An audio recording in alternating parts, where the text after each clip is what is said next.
الحمدللہ رب العالمین والصلاة والسلام علی سید الانبیاء والمرسلین وعلی آلہ واصحابہ اجمعین الی یوم الدین۔ الحمدللہ آج 20 مئی 2021 کو شب جمعہ میں ہم انشاءاللہ تعالی جو اس وقت ایک کرنٹ ایشو چل رہا ہے پیلسٹائن اور اسرائیل کا ڈسپیوٹ، فلسطین اور اسرائیل کا ایشو، اس کو انشاءاللہ ڈسکس کریں گے۔ آلموسٹ اس ماڈرن ایج میں اس کو 100 سال کمپلیٹ ہو چکے ہیں۔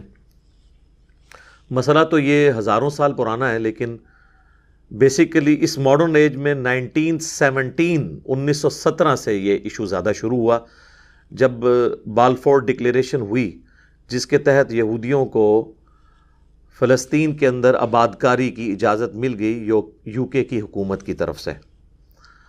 اور چونکہ سلطنت عثمانیہ کے انڈر تھا یہ سارا ریجن، اور پہلی جنگ عظیم کے اندر سلطنت عثمانیہ کو شکست ہوئی، اس دوران انگریزوں نے یہ وعدہ کیا تھا عربیوں کے ساتھ کہ جب ہمیں فتح نصیب ہوگی تو ہم یہ علاقہ عربیوں کے حوالے کر دیں گے، چونکہ عرب اور عجم کا آپس میں ایک ضد اور کنفلکٹ رہتا تھا۔ اور دوسری طرف انہوں نے یہودیوں کو یہ امید دلائی کہ جب ہمیں یہاں پر حکومت مل گئی تو یہ ایریا آپ لوگوں کے حوالے ہم کر دیں گے، اور دونوں کے ساتھ انہوں نے خیانت کی اور اپنے پاس رکھ لیا۔ پھر خیر یو این او میں جب یہ مسئلہ گیا تو یو این او نے، اقوام متحدہ نے یہ ڈیسائیڈ کیا کہ 2 ریاستیں بنائی جائیں، ایک مسلمانوں کی اور ایک یہودیوں کی، لیکن وہ امپلیمنٹ نہیں ہو سکا۔ دونوں طرف سخت مزاج لوگ تھے جنہوں نے اس کو ایکسیپٹ نہیں کیا، اور اسرائیل کا پلڑا بھاری رہا۔ 1948 میں جیوز نے اسرائیل نام کا ایک ملک قائم کر لیا، اور 1967 میں جب عرب ملکوں کے ساتھ اس کی جنگ ہوئی تو اس کا ایریا بڑھ گیا، اور آلموسٹ 6 دنوں کے اندر پوری عرب دنیا کو اسرائیل نے شکست دے کے اپنی دھاک بٹھا لی، اور اس وقت سے اسرائیل کی دہشت گردی جو ہے وہ روز بروز بڑھتی جا رہی ہے۔ باقی اگر آپ کو ہسٹری کا شوق ہے نا، تو پچھلے دنوں میں ڈاکٹر اسرار صاحب رحمہ اللہ تعالیٰ کی تفصیلی ویڈیوز پرانی جو ریکارڈڈ ہیں اس ٹاپک کے اوپر اپلوڈ ہوئی ہیں۔ آج میرا خیال ہے ہم اس کی تفصیل میں نہ جائیں، ورنہ اس پہ 15-20 منٹ ہمارے لگ جائیں گے۔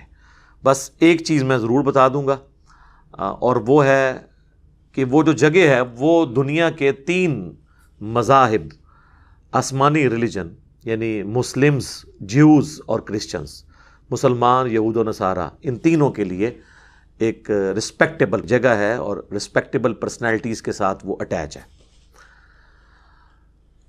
اسی وجہ سے وہاں پر تینوں مذاہب کے ماننے والے لوگ جانا اپنے لیے سعادت سمجھتے ہیں، لیکن اس میں کوئی شک نہیں ہے کہ وہ ٹاپ آف دا لسٹ اگر کسی کے لیے حرم کا درجہ رکھتی ہے تو وہ یہودی ہیں، اور اس میں کو ایگزسٹ کرنا چاہیے۔ میرا تو پوائنٹ آف ویو یہی ہے کہ جو سیدنا عمر رضی اللہ تعالیٰ عنہ نے یہودیوں کے اوپر احسان کیا تھا اور انہیں اجازت دی تھی وہاں پر آنے کی، اس کو اسی طریقے سے کنٹینیو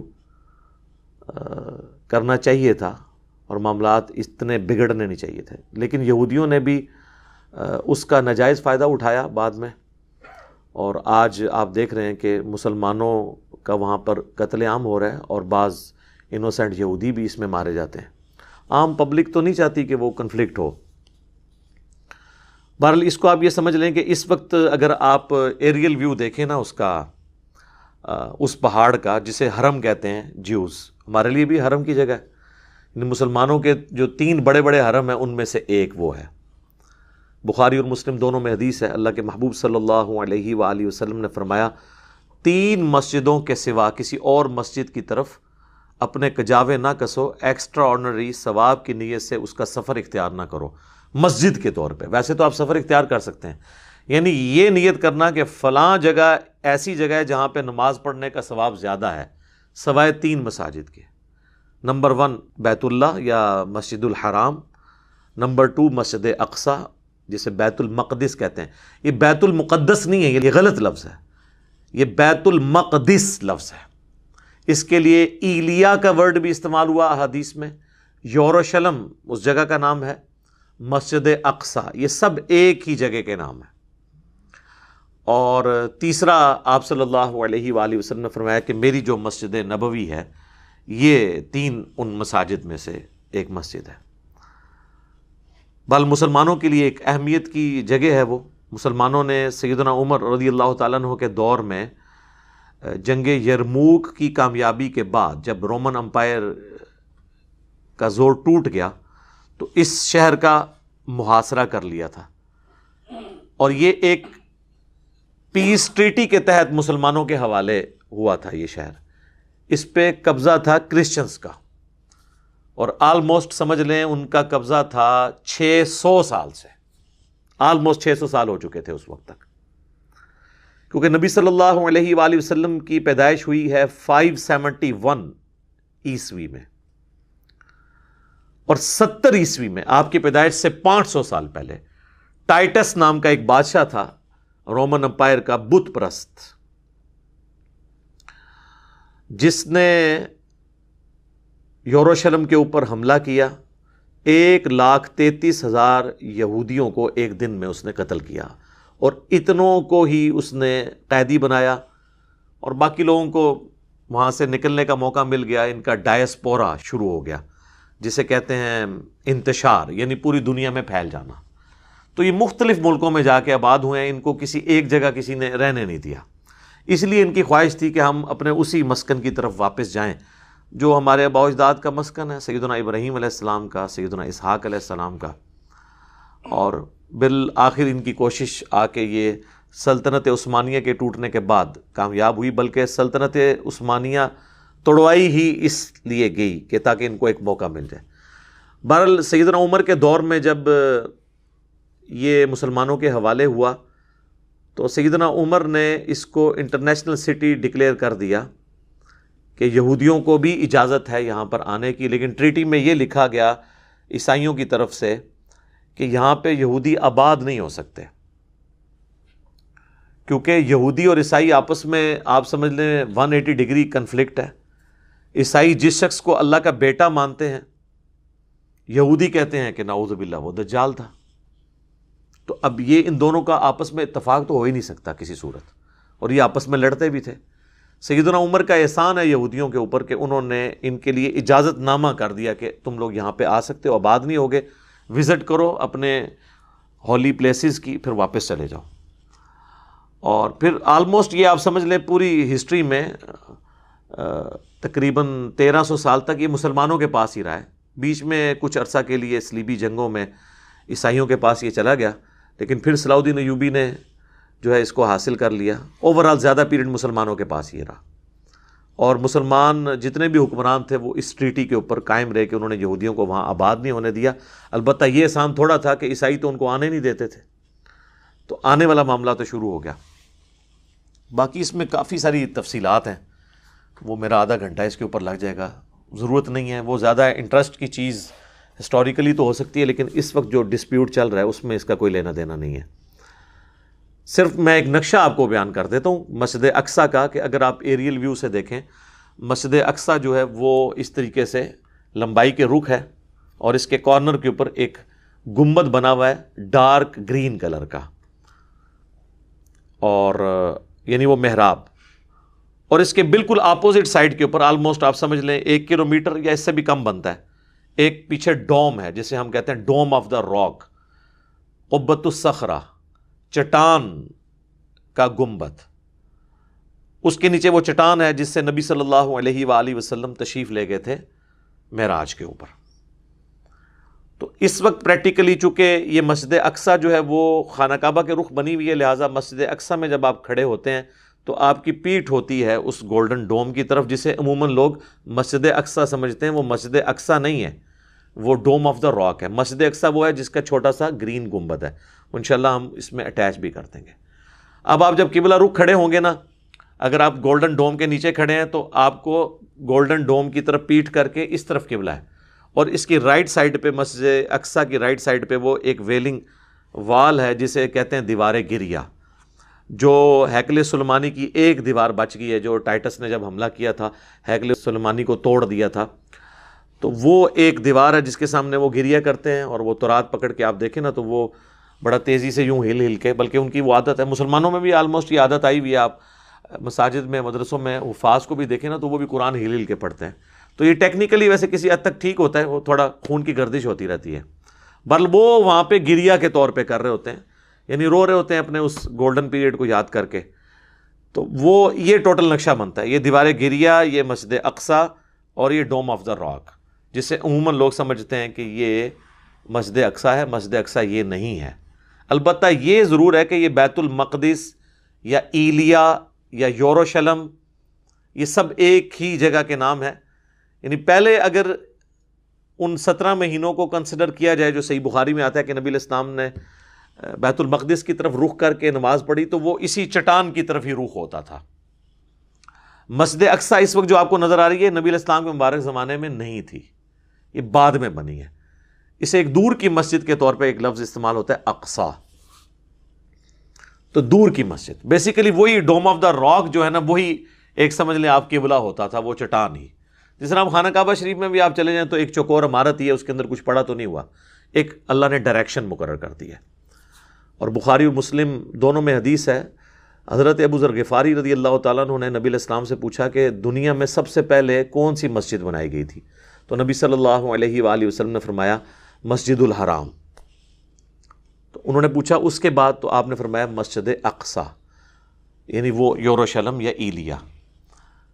اور پھر انہوں نے پوچھا کہ ان دونوں کے درمیان کتنا گیپ ہے ٹائم کا؟ تو آپ نے فرمایا 40 سال، یعنی یہ 40 سال بعد بنی ہے. تو اس سے یہ پتہ چلا کہ یہ جو بیت اللہ ہے یا مسجد اقصی، یا آپ اسے یوروشلم کہہ لیں یا بیت المقدس کہتے ہیں، یہ لفظ بیت المقدس ہے، مقدس نہیں، مقدس. تو یہ یعنی حضرت آدم علیہ السلام کے زمانے سے ہی ایگزسٹ کرتے ہیں. بیچ میں بنی اسرائیل کی خواہش کے اوپر قبلہ جو ہے وہ بیت المقدس کیا گیا. اصل میں قبلہ حضرت آدم علیہ السلام کا بھی بیت اللہ تھا جو مکہ کے اندر ہے، اور حضرت ابراہیم علیہ السلام کا بھی قبلہ وہی تھا. حضرت ابراہیم علیہ السلام کے بعد بنی اسرائیل کی خواہش کے اوپر وہ قبلہ اس طرف ہوا. نبی صلی اللہ علیہ وآلہ وسلم کی خواہش تھی کہ قبلہ واپس سے ابراہیمی ہو جائے، اور وہ سورۃ البقرہ کے میں آپ دیکھ لیں دوسرے پارے کے آغاز میں بڑی ڈیٹیل اللہ تعالیٰ کی طرف سے ارشاد ہے کہ نبی صلی اللہ علیہ وآلہ وسلم کا چہرہ مبارک ہم آسمان کی طرف اٹھانا دیکھ رہے ہیں، عنقریب ہم تمہیں اسی قبلے کی طرف کر دیں گے. اور اللہ نے خواہش پوری کی، اور اس میں اللہ نے فرمایا اس لیے کیا کہ تاکہ اہل کتاب کے پاس کوئی حجت نہ رہے تمہارے خلاف، کیونکہ وہ اندر جب بیٹھتے تھے تو کہتے تھے اگر یہ ابراہیمی ہوتا تو یہ ہمارے قبلے کی طرف منہ کر کے نماز کیوں پڑھ رہا ہے. اور جب قبلہ چینج ہو گیا تو کہنے لگے اچھا ابھی تک تو تم موسیٰ کے قبلے کی طرف سے، اب تم نے قبلہ ہی بدل دیا. تو ایک ٹکٹ میں 2 مزے کرتے تھے. اسی لیے پھر آغاز ہوا نا دوسرے پارے کا، سَيَقُولُ السُّفَہَاءُ، عنقریب بے وقوف لوگ کہیں گے کہ قبلہ کیسے بدل گیا. یعنی اللہ تعالیٰ نے بھی جو ایشو کو ایڈریس کیا ہے تو وہ ایک ایشو ایڈریس ہوا ہے، دوسرا اپنی جگہ باقی ہے. اس کو ایڈریس کرتے تو یہ کھڑا رہتا. تو دنیا میں جو لوگ ٹروتھ لور نہیں ہوتے نا، آپ ان کو شکست اس حوالے سے نہیں دے سکتے کہ ان کے سارے وسوسے سیٹل کرتے ہیں، کسی حد تک ہی سیٹل کر سکتے ہیں. بہرحال وہ قبلہ نبی علیہ السلام کی مبارک خواہش کے اوپر دوبارہ سے بیت اللہ بن گیا. اور اس کو سپورٹیو وہ آیت بھی ہے سورہ آل عمران کی جو آیت ہے نا 96 نمبر، اللہ تعالیٰ نے فرمایا اعوذ باللہ من الشیطان الرجیم ان اول بیت وضع للناس للذی ببکۃ مبارکا وہدی للعالمین، پہلا گھر بے شک جو لوگوں کے لیے مقرر کیا گیا وہ ہے جو بکہ کے اندر ہے. یہ بکہ اور مکہ یہ ایک ہی شہر کی 2 آپ سمجھ لیں پروننسیشن ہے. جس طرح ہمارے پڑوسی ملک میں بامبے اور ممبئی میم کے ساتھ بھی بولا جاتا ہے اور با کے ساتھ بھی، یہاں پہ بھی مکہ اور بکہ دونوں. وہدی للعالمین، اور یہ ہدایت کا نشان ہے سارے جہان والوں کے لیے، یعنی ایک مرکز ہے. فیہ آیات بینات، یہاں پر کھلی نشانیاں ہیں. مقام ابراہیم، جن میں سے ایک مقام ابراہیم ہے. ومن دخلہ کان آمنا، جو اس میں داخل ہوا وہ امن والا ہو گیا.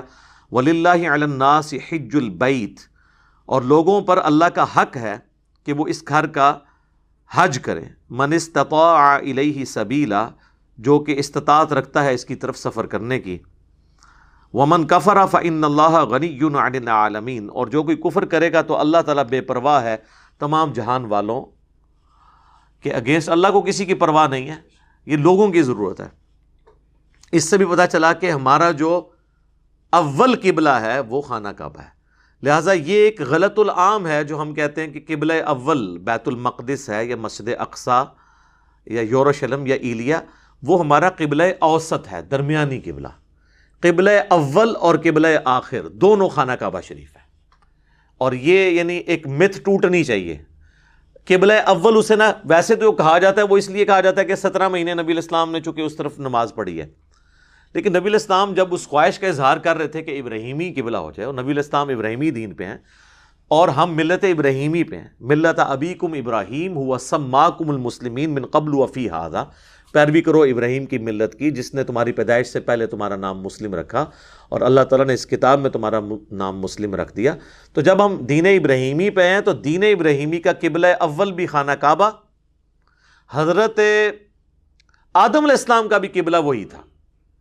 بیچ میں جب اس کی عمارت کی نشانات مٹ گئے، پھر اللہ تعالیٰ نے فرمایا نا ہم نے ابراہیم کو وہ جگہ دکھا دی، تو دوبارہ سے انہوں نے انہی بنیادوں کے اوپر قبلے کو کھڑا کیا۔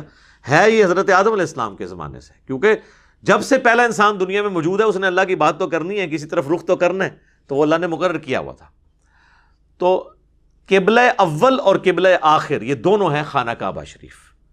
بیت المقدس ہمارے لیے قبلہ اوسط ہے، درمیانی پیریڈ کا، ٹرانزیشن پیریڈ کا، کچھ عرصے کے لیے ایک کامن ٹرم کے طور پہ 17 مہینے کے لیے، صحیح بخاری میں آتا ہے، وہ قبلہ مقرر کیا گیا تھا تاکہ ایک نیگیٹو سائیکالوجی یہودیوں کی طرف سے پیدا نہ ہو جائے، وہ سمجھیں کہ یہ بھی موسیٰ علیہ السلام کے ماننے والے ہیں، بنی اسرائیل کی شریعت کی ہی کنٹینیوشن ہم اس کو مانتے ہیں، یہ اس کے پیچھے حکمت تھی۔ خیر باتیں تو اور بہت ساری کی جا سکتی ہیں، وہ آپ ڈاکٹر اسرار صاحب کی ویڈیوز دیکھ لیں۔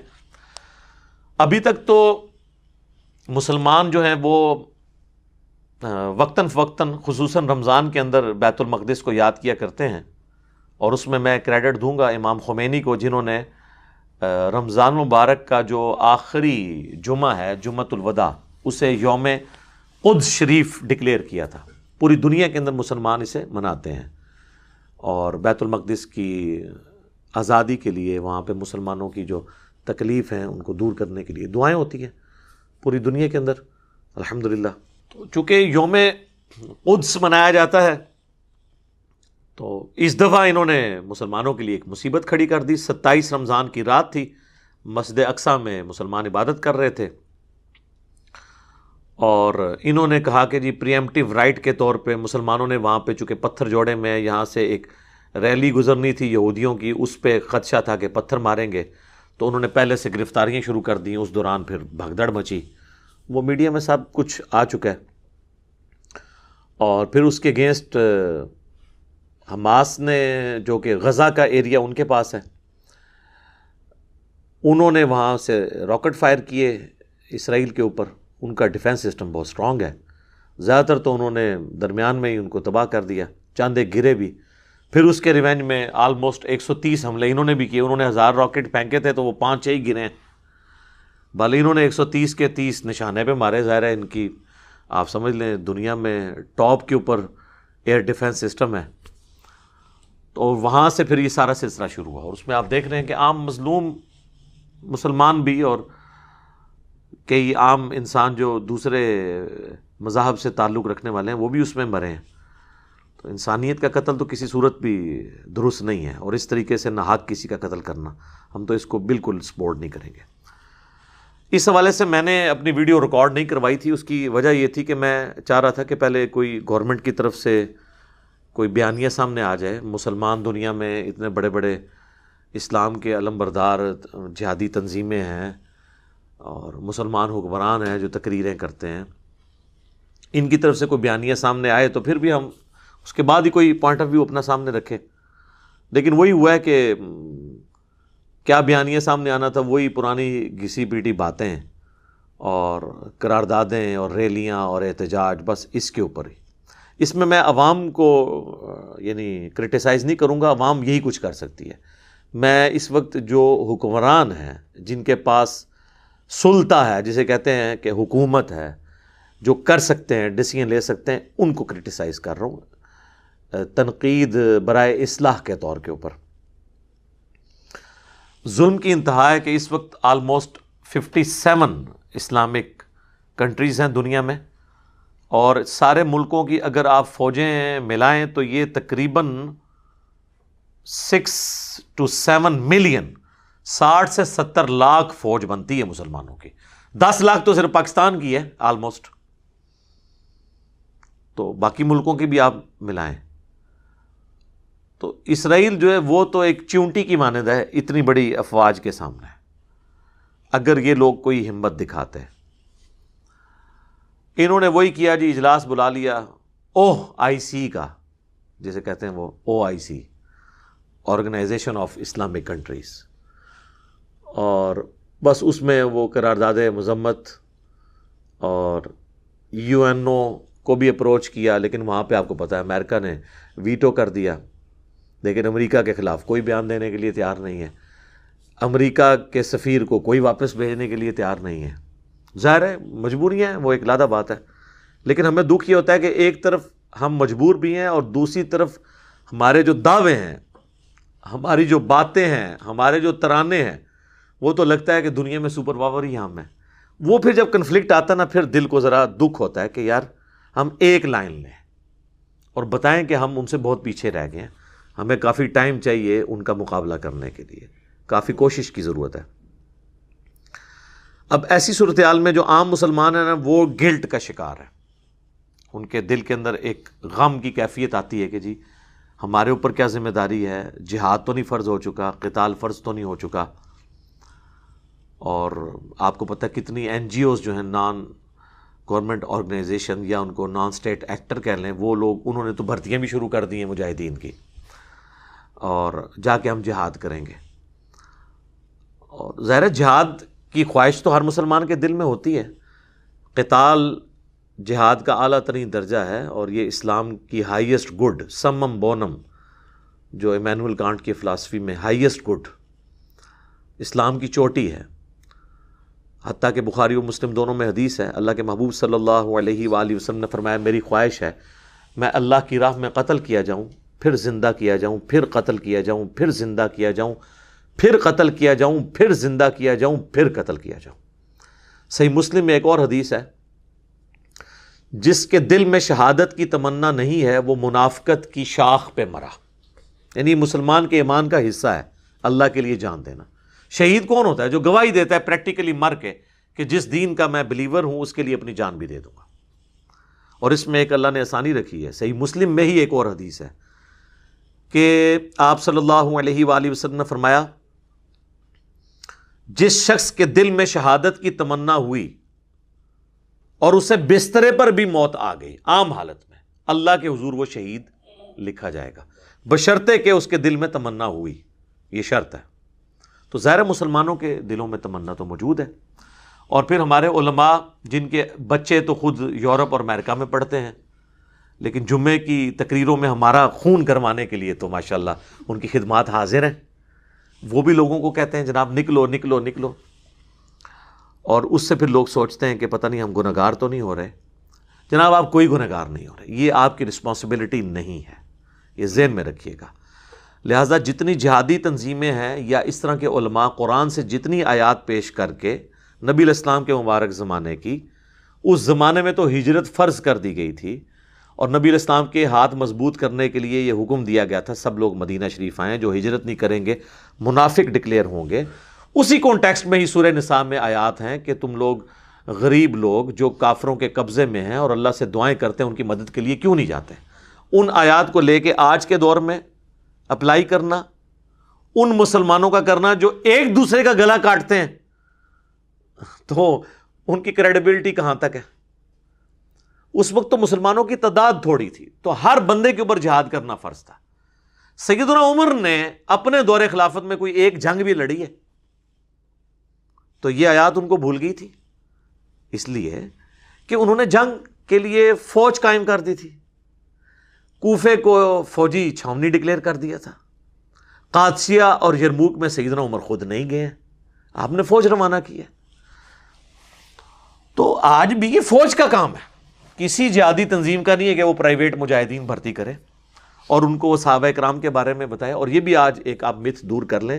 جو لوگ کہتے ہیں نا کہ جی وہ صحابہ کرام کا ایمان بڑا مضبوط تھا, ایمان مضبوط ہو تو آپ کے پاس اسلحہ کم بھی ہو تو کوئی مسئلہ نہیں ہے, آپ ٹکرا جائیں. میرے بھائی یہ بھی آپ بالکل غلط بات کر رہے ہیں. اس کی وجہ یہ ہے کہ صحابہ کرام اگر تلوار لے کے جاتے تھے نا تو سامنے والے کے پاس بھی تلوار ہی ہوتی تھی. تھا کہ نہیں؟ برابر ہی ہوتا تھا نا.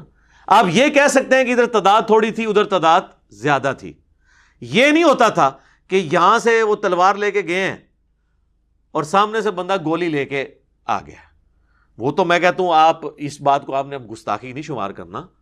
چلے میں صحابہ کرام کی مثال نہیں دیتا ہوں, میں کہتا ہوں بہت پارسا قسم کے علماء بزرگان دین یا ان سے بھی بڑے مرتبے کے 1,00,000 لوگ بھی لے آئیں اور سامنے ایک یہودی فوجی کھڑا ہو جس کے ہاتھ میں کلاشن کوف یا اس سے کو لیٹسٹ اسلحہ ہو, یہ سارے تلواریں اٹھائی رہ جائیں گے تو یہ لاکھوں کی لاشیں ہی آپ اٹھا کے لے کے آئیں گے, ایک یہودی ان سب کو مار دے گا. لیکن صحابہ کے زمانے میں یہ نہیں تھا.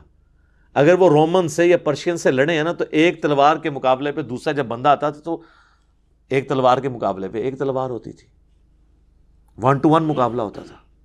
یہاں پہ آپ ڈنڈے, لاٹھیاں, زیادہ سے زیادہ کوئی رائفل اٹھا کے لے جائیں گے.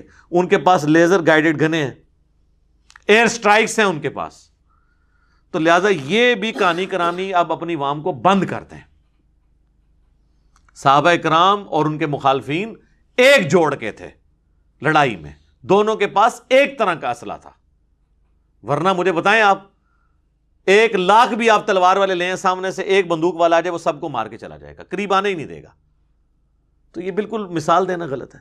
لہٰذا آپ لوگ گلٹ فیل نہ کریں. یہ ایک باقاعدہ پوری ٹریننگ کے ساتھ جو فوجی لوگ ہیں جن کو آج کی ٹیکٹکس پتہ ہیں وہی لوگ ہی جا کے میدان جنگ میں لڑ سکتے ہیں. باقیوں کی تو آپ کو لاشیں اٹھانی پڑ جائیں گی, الٹا وہ آپ کے لیے مصیبت بن جائیں گے جو چلے جائیں گے.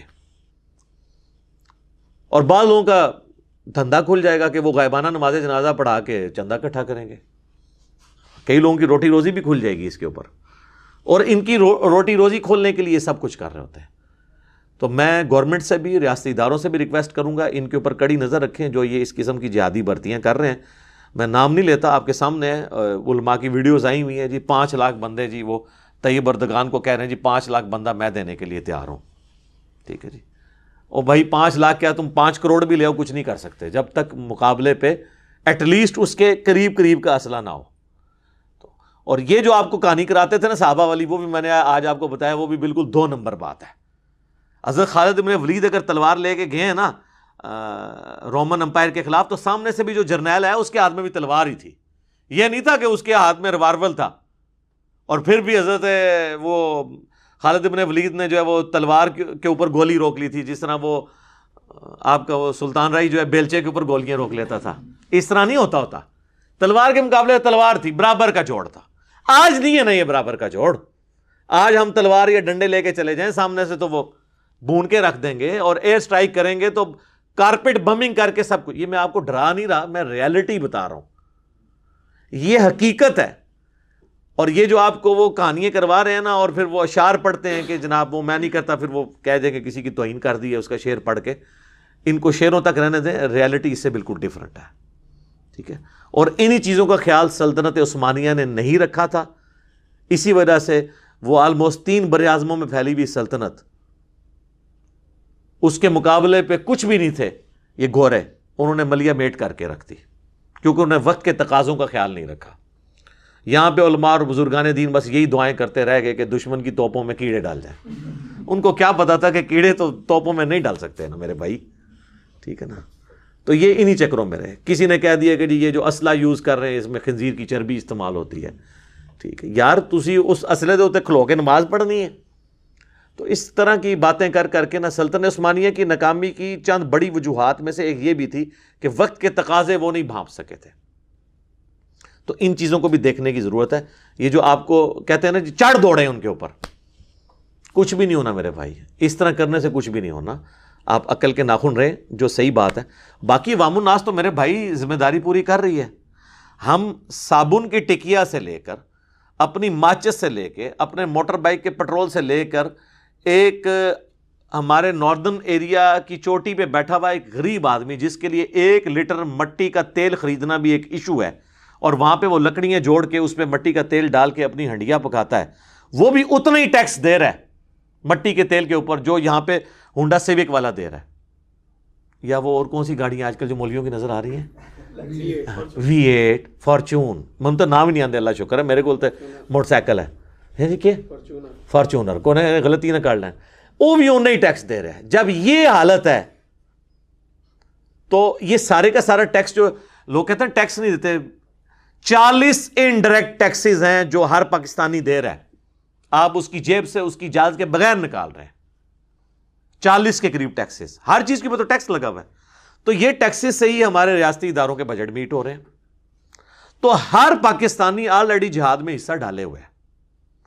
فوج میں بھی تو سارے بندے تو نہیں آگے جا کے لڑتے، آگے جو جا کے لڑ رہا ہے وہ یہ کہہ سکتا ہے یہ پیچھے جو دوسرا فوجی روٹیاں لگا کے بھیج رہا ہے اس کی کوئی قربانی نہیں جہاد اور قتال میں، بھائی وہ روٹی نہ بھیجے تو بھوکا مر جائے گا آگے، اس کی بھی ذمہ داری ہے. اور جو روٹیاں لگا رہا ہے نا اس کو آٹا کون پرووائڈ کر رہا ہے، ایندھن کون پرووائڈ کر رہا ہے، اس کو مہینے کا خرچہ کون دے رہا ہے؟ میں اور آپ اپنے ٹیکسز کے ذریعے. لہٰذا ہم بالکل عہدہ براں ہیں اس حوالے سے. عوام الناس کی ذمہ داریاں کیا ہیں وہ میں اینڈ پہ بتاؤں گا. اس حوالے سے کوئی عوام الناس کی ذمہ داری نہیں ہے کہ وہ گھر بیٹھ کے تو گلٹ فیل کرے اور کسی وہ جہادی تنظیم کے ہاتھ لگ جائے اور کل کو FATF کی جو تلوار لٹک رہی ہے وہ لٹکتی ہوئی تلوار کسی بھی وقت پاکستان کے اوپر گر سکتی ہے، ابھی تو لٹک رہی ہے. اور پچھلے ایک دہائی کے اندر آلموسٹ ہم نے جو فوجی آپریشنز کے ذریعے کامیابیاں حاصل کی ہیں خصوصاً ضرب عضب اور رد الفساد کے ذریعے، وہ ساری ہماری فوج کی قربانیاں پھر زیرو سے ملٹیپلائی نہ ہو جائیں. یہ دوبارہ سے ایک یہ جو معاملہ اب شروع ہے، ان کو جو انٹری مارنے کا موقع مل گیا ہے نان سٹیٹ ایکٹرز کو. تو اس حوالے سے یہ ساری باتیں یعنی کرنا ضروری تھیں. تلخ کئی ایک چیزیں ہیں جو ڈسکس کرتے وقت بعض اوقات مجھے بھی یعنی فیل ہو رہا ہوتا ہے کہ جب کوئی ایک نیا بندہ دیکھے گا وہ کہے گا یار یہ کس قسم کی باتیں کر رہا ہے، لیکن حقیقت یہی ہے. وہ اگلے دنوں بھی کسی نے وہ ایک لطیفہ انہوں نے مجھے بتایا، وہ شیئر کیا ہوا تھا، لیکن یہ ہے زبردست بات ہے کہ مسجد میں نماز پڑھتے ہوئے جو پہلی صف والے بابے ہیں وہ تو امریکہ کی اور اسرائیل کی تباہی کی باتیں کر رہے ہوتے ہیں، اور جو پچھلی صف والے بچے ہیں وہ امریکہ کے ویزے اور گرین کارڈ کے لیے دعائیں کر رہے ہوتے ہیں. تو دیکھ لیں آپ، یہ جتنے لوگ ابھی ریلیاں نکال رہے ہیں یہ سب کچھ کر رہے ہیں، ان میں سے آپ کسی کو آفر کریں یہ سب ویزا لگا کے چلے جائیں گے. حقیقت بات ہے. آپ کو یہاں بیٹھ کے کہہ رہے ہیں ان کی پروڈکٹس کا بائیکاٹ کریں، یہ کہتے ہیں نا، اور خود وہاں بیٹھے ہوئے ہیں ان کو ٹیکس دے رہے ہیں اور ان ٹیکسز سے ان کی فوج ہمارے مسلمانوں کو قتل کر رہی ہے. تو ان کو کہ ذرا آپ قربانی کر کے واپس آ جائیں نا پاکستان، نہیں آئیں گے.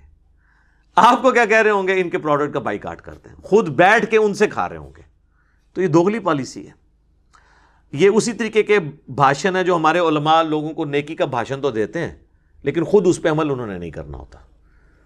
تو یہ حال ہے کہ وہ بزرگ جو ہیں وہ تو اسلام دشمن قوتوں کی تباہی کی دعا کر رہے ہوتے ہیں اور ان بزرگوں کی اولادیں جو ہیں ان ملکوں کے ویزوں کے لیے دعائیں کر رہی ہوتی ہیں. ایک ہی مسجد میں آپ دیکھ لیں 2 اسٹیٹ آف مائنڈ چل رہے ہیں اور ریالٹی یہی ہے، چاہے ہمیں بری لگے. اس سے بھی تلخ بات یہ ہے کہ میں اکثر کہتا ہوں کہ آپ کی والدہ یا آپ کی بیوی یا آپ کا بچہ ہاسپٹل میں ایڈمٹ ہو اور آپ کو ڈاکٹر کہے کہ یہ ایک ٹیکہ ہے جس سے اس کی جان بچ سکتی ہے، اور آپ مارکیٹ میں جائیں میڈیکل سٹور میں، ایک طرف وہ نکالے یہ اسرائیل کا یا فرانس کا یا امریکہ کا بنا ہوا ٹیکہ ہے اور دوسری طرف مفتی اعظم پاکستان کا ہے اور اس پہ تصویر بھی مفتی اعظم کی بنی ہوئی ہو، تو اس مفتی اعظم پاکستان وہ بریلوی ہے، دیوبندی یا اہل حدیث یا شیعہ کا جو اس کو مفتی اعظم مانتا بھی ہے اور حافظہ اللہ اور دامت برکاتہم عالیہ اور آیت اللہ اور حافظہ اللہ کہتا ہے، وہ بھی اس کا ٹیکہ نہیں لے گا. وہ کہے گا بھائی جی رہن دو، اے ہی دیو منو. پھر پروڈکٹ کا بائیکاٹ کیسے ہو سکتا ہے؟ یا تو آپ اس لیول کی پروڈکٹ لے آئیں، پھر ہم بھی کہیں گے کہ بالکل پروڈکٹ کا بائیکاٹ کریں. یہ ریالٹیز ہیں جن کو سمجھنے کی ضرورت ہے. اور اسی طریقے سے اکثر آپ سنیں گے مسلمانوں سے کہ یہ کافروں کی سازش ہے جی اسلام کے خلاف. میرے بھائی قرآن نے پورے قرآن میں کہیں یہ رونا نہیں رویا گیا کہ کافروں کی سازش ہے اور اب رونا رو نہیں. یہ بتایا گیا کہ کافر یہ سازش کر رہے ہیں، تم نے یہ کرنا ہے. یہ تو اسی طریقے سے ہے کہ کوئی شخص کہ میں فیل اس لیے ہوا ہوں کہ میرا پیپر لیا گیا، اگر میرا پیپر نہ لیا جاتا میں نے فیل نہیں ہونا تھا. بھائی پیپر تو لیا جائے گا، دنیا میں تو امتحان سے آپ نے گزرنا ہے. تو یہ کافر یا شیاطین یہ مسلمانوں کی آزمائش ہے. اگر آپ کہیں یہ ہو ہی نہ تو پھر تو میں جنت ہی پہنچ جانا سی، پھر تو انہوں نے بھی پہنچ جانا سی جنت ہی۔ تو انہوں نے تو سازشیں کرنی ہیں۔ آپ کو یہ کہا گیا کہ آپ نے اللہ اور اس کے رسول کے ساتھ خیانت نہیں کرنی، عز و جل و صلی اللہ علیہ وآلہ وسلم۔ اس کانٹیکسٹ میں ایک آیت ہے، سورہ آل عمران کی آیت نمبر ہے 139، یہ بڑی مشہور آیت ہے، یہ غزوہ احد کے کانٹیکسٹ میں نازل ہوئی تھی۔ وَلَا تَهِنُوا، دیکھنا بے دل نہ ہونا، کمزور دلی نہ دکھانا، وَلَا تَحْزَنُوا، اور نہ غم کرنا، وَأَنْتُمُ الْأَعْلَوْنَ إِن كُنتُم مُؤْمِنِينَ، تم ہی غالب رہو گے اگر واقعی میں تم مومن ہوئے، بشرطے کہ مومن ہوئے۔ وہ جو صحیح مسلم میں حدیث ہے، نبی صلی اللہ علیہ وآلہ وسلم نے فرمایا اللہ تعالیٰ اس قرآن، اس کتاب کی وجہ سے قوموں کو عروج دے گا اور اس کتاب کی وجہ سے قوموں کو زوال دے گا۔ جسے ڈاکٹر اقبال نے کہا تھا، وہ زمانے میں معزز تھے مسلمان ہو کر اور تم خوار ہوئے تارک قرآن ہو کر۔ تو بالکل صحیح بات کی تھی انہوں نے، وہ بالکل اس کی ایکسپلینیشن ہے۔ اب میرے بھائیو، یہ جو 57 اسلامی ملک جن کا میں نے ذکر کیا اور ان کے حکمرانوں اور ان کی عوام کا رونا رویا، ان میں میری نظر میں تو اس وقت 5 ہی ملک ہیں جن کے اندر کوئی تھوڑی بہت آپ سمجھ لیں طاقت موجود ہے یا تھوڑی بہت رمق ہے۔ پہلے نمبر پہ پاکستان کا ہی نام لے لیتے ہیں، آپ ناراض ہی نہ ہو جائیں۔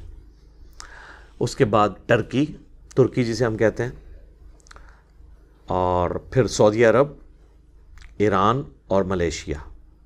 مجھے تو اور کوئی چھٹا ملک اس لیول پہ نظر نہیں آتا۔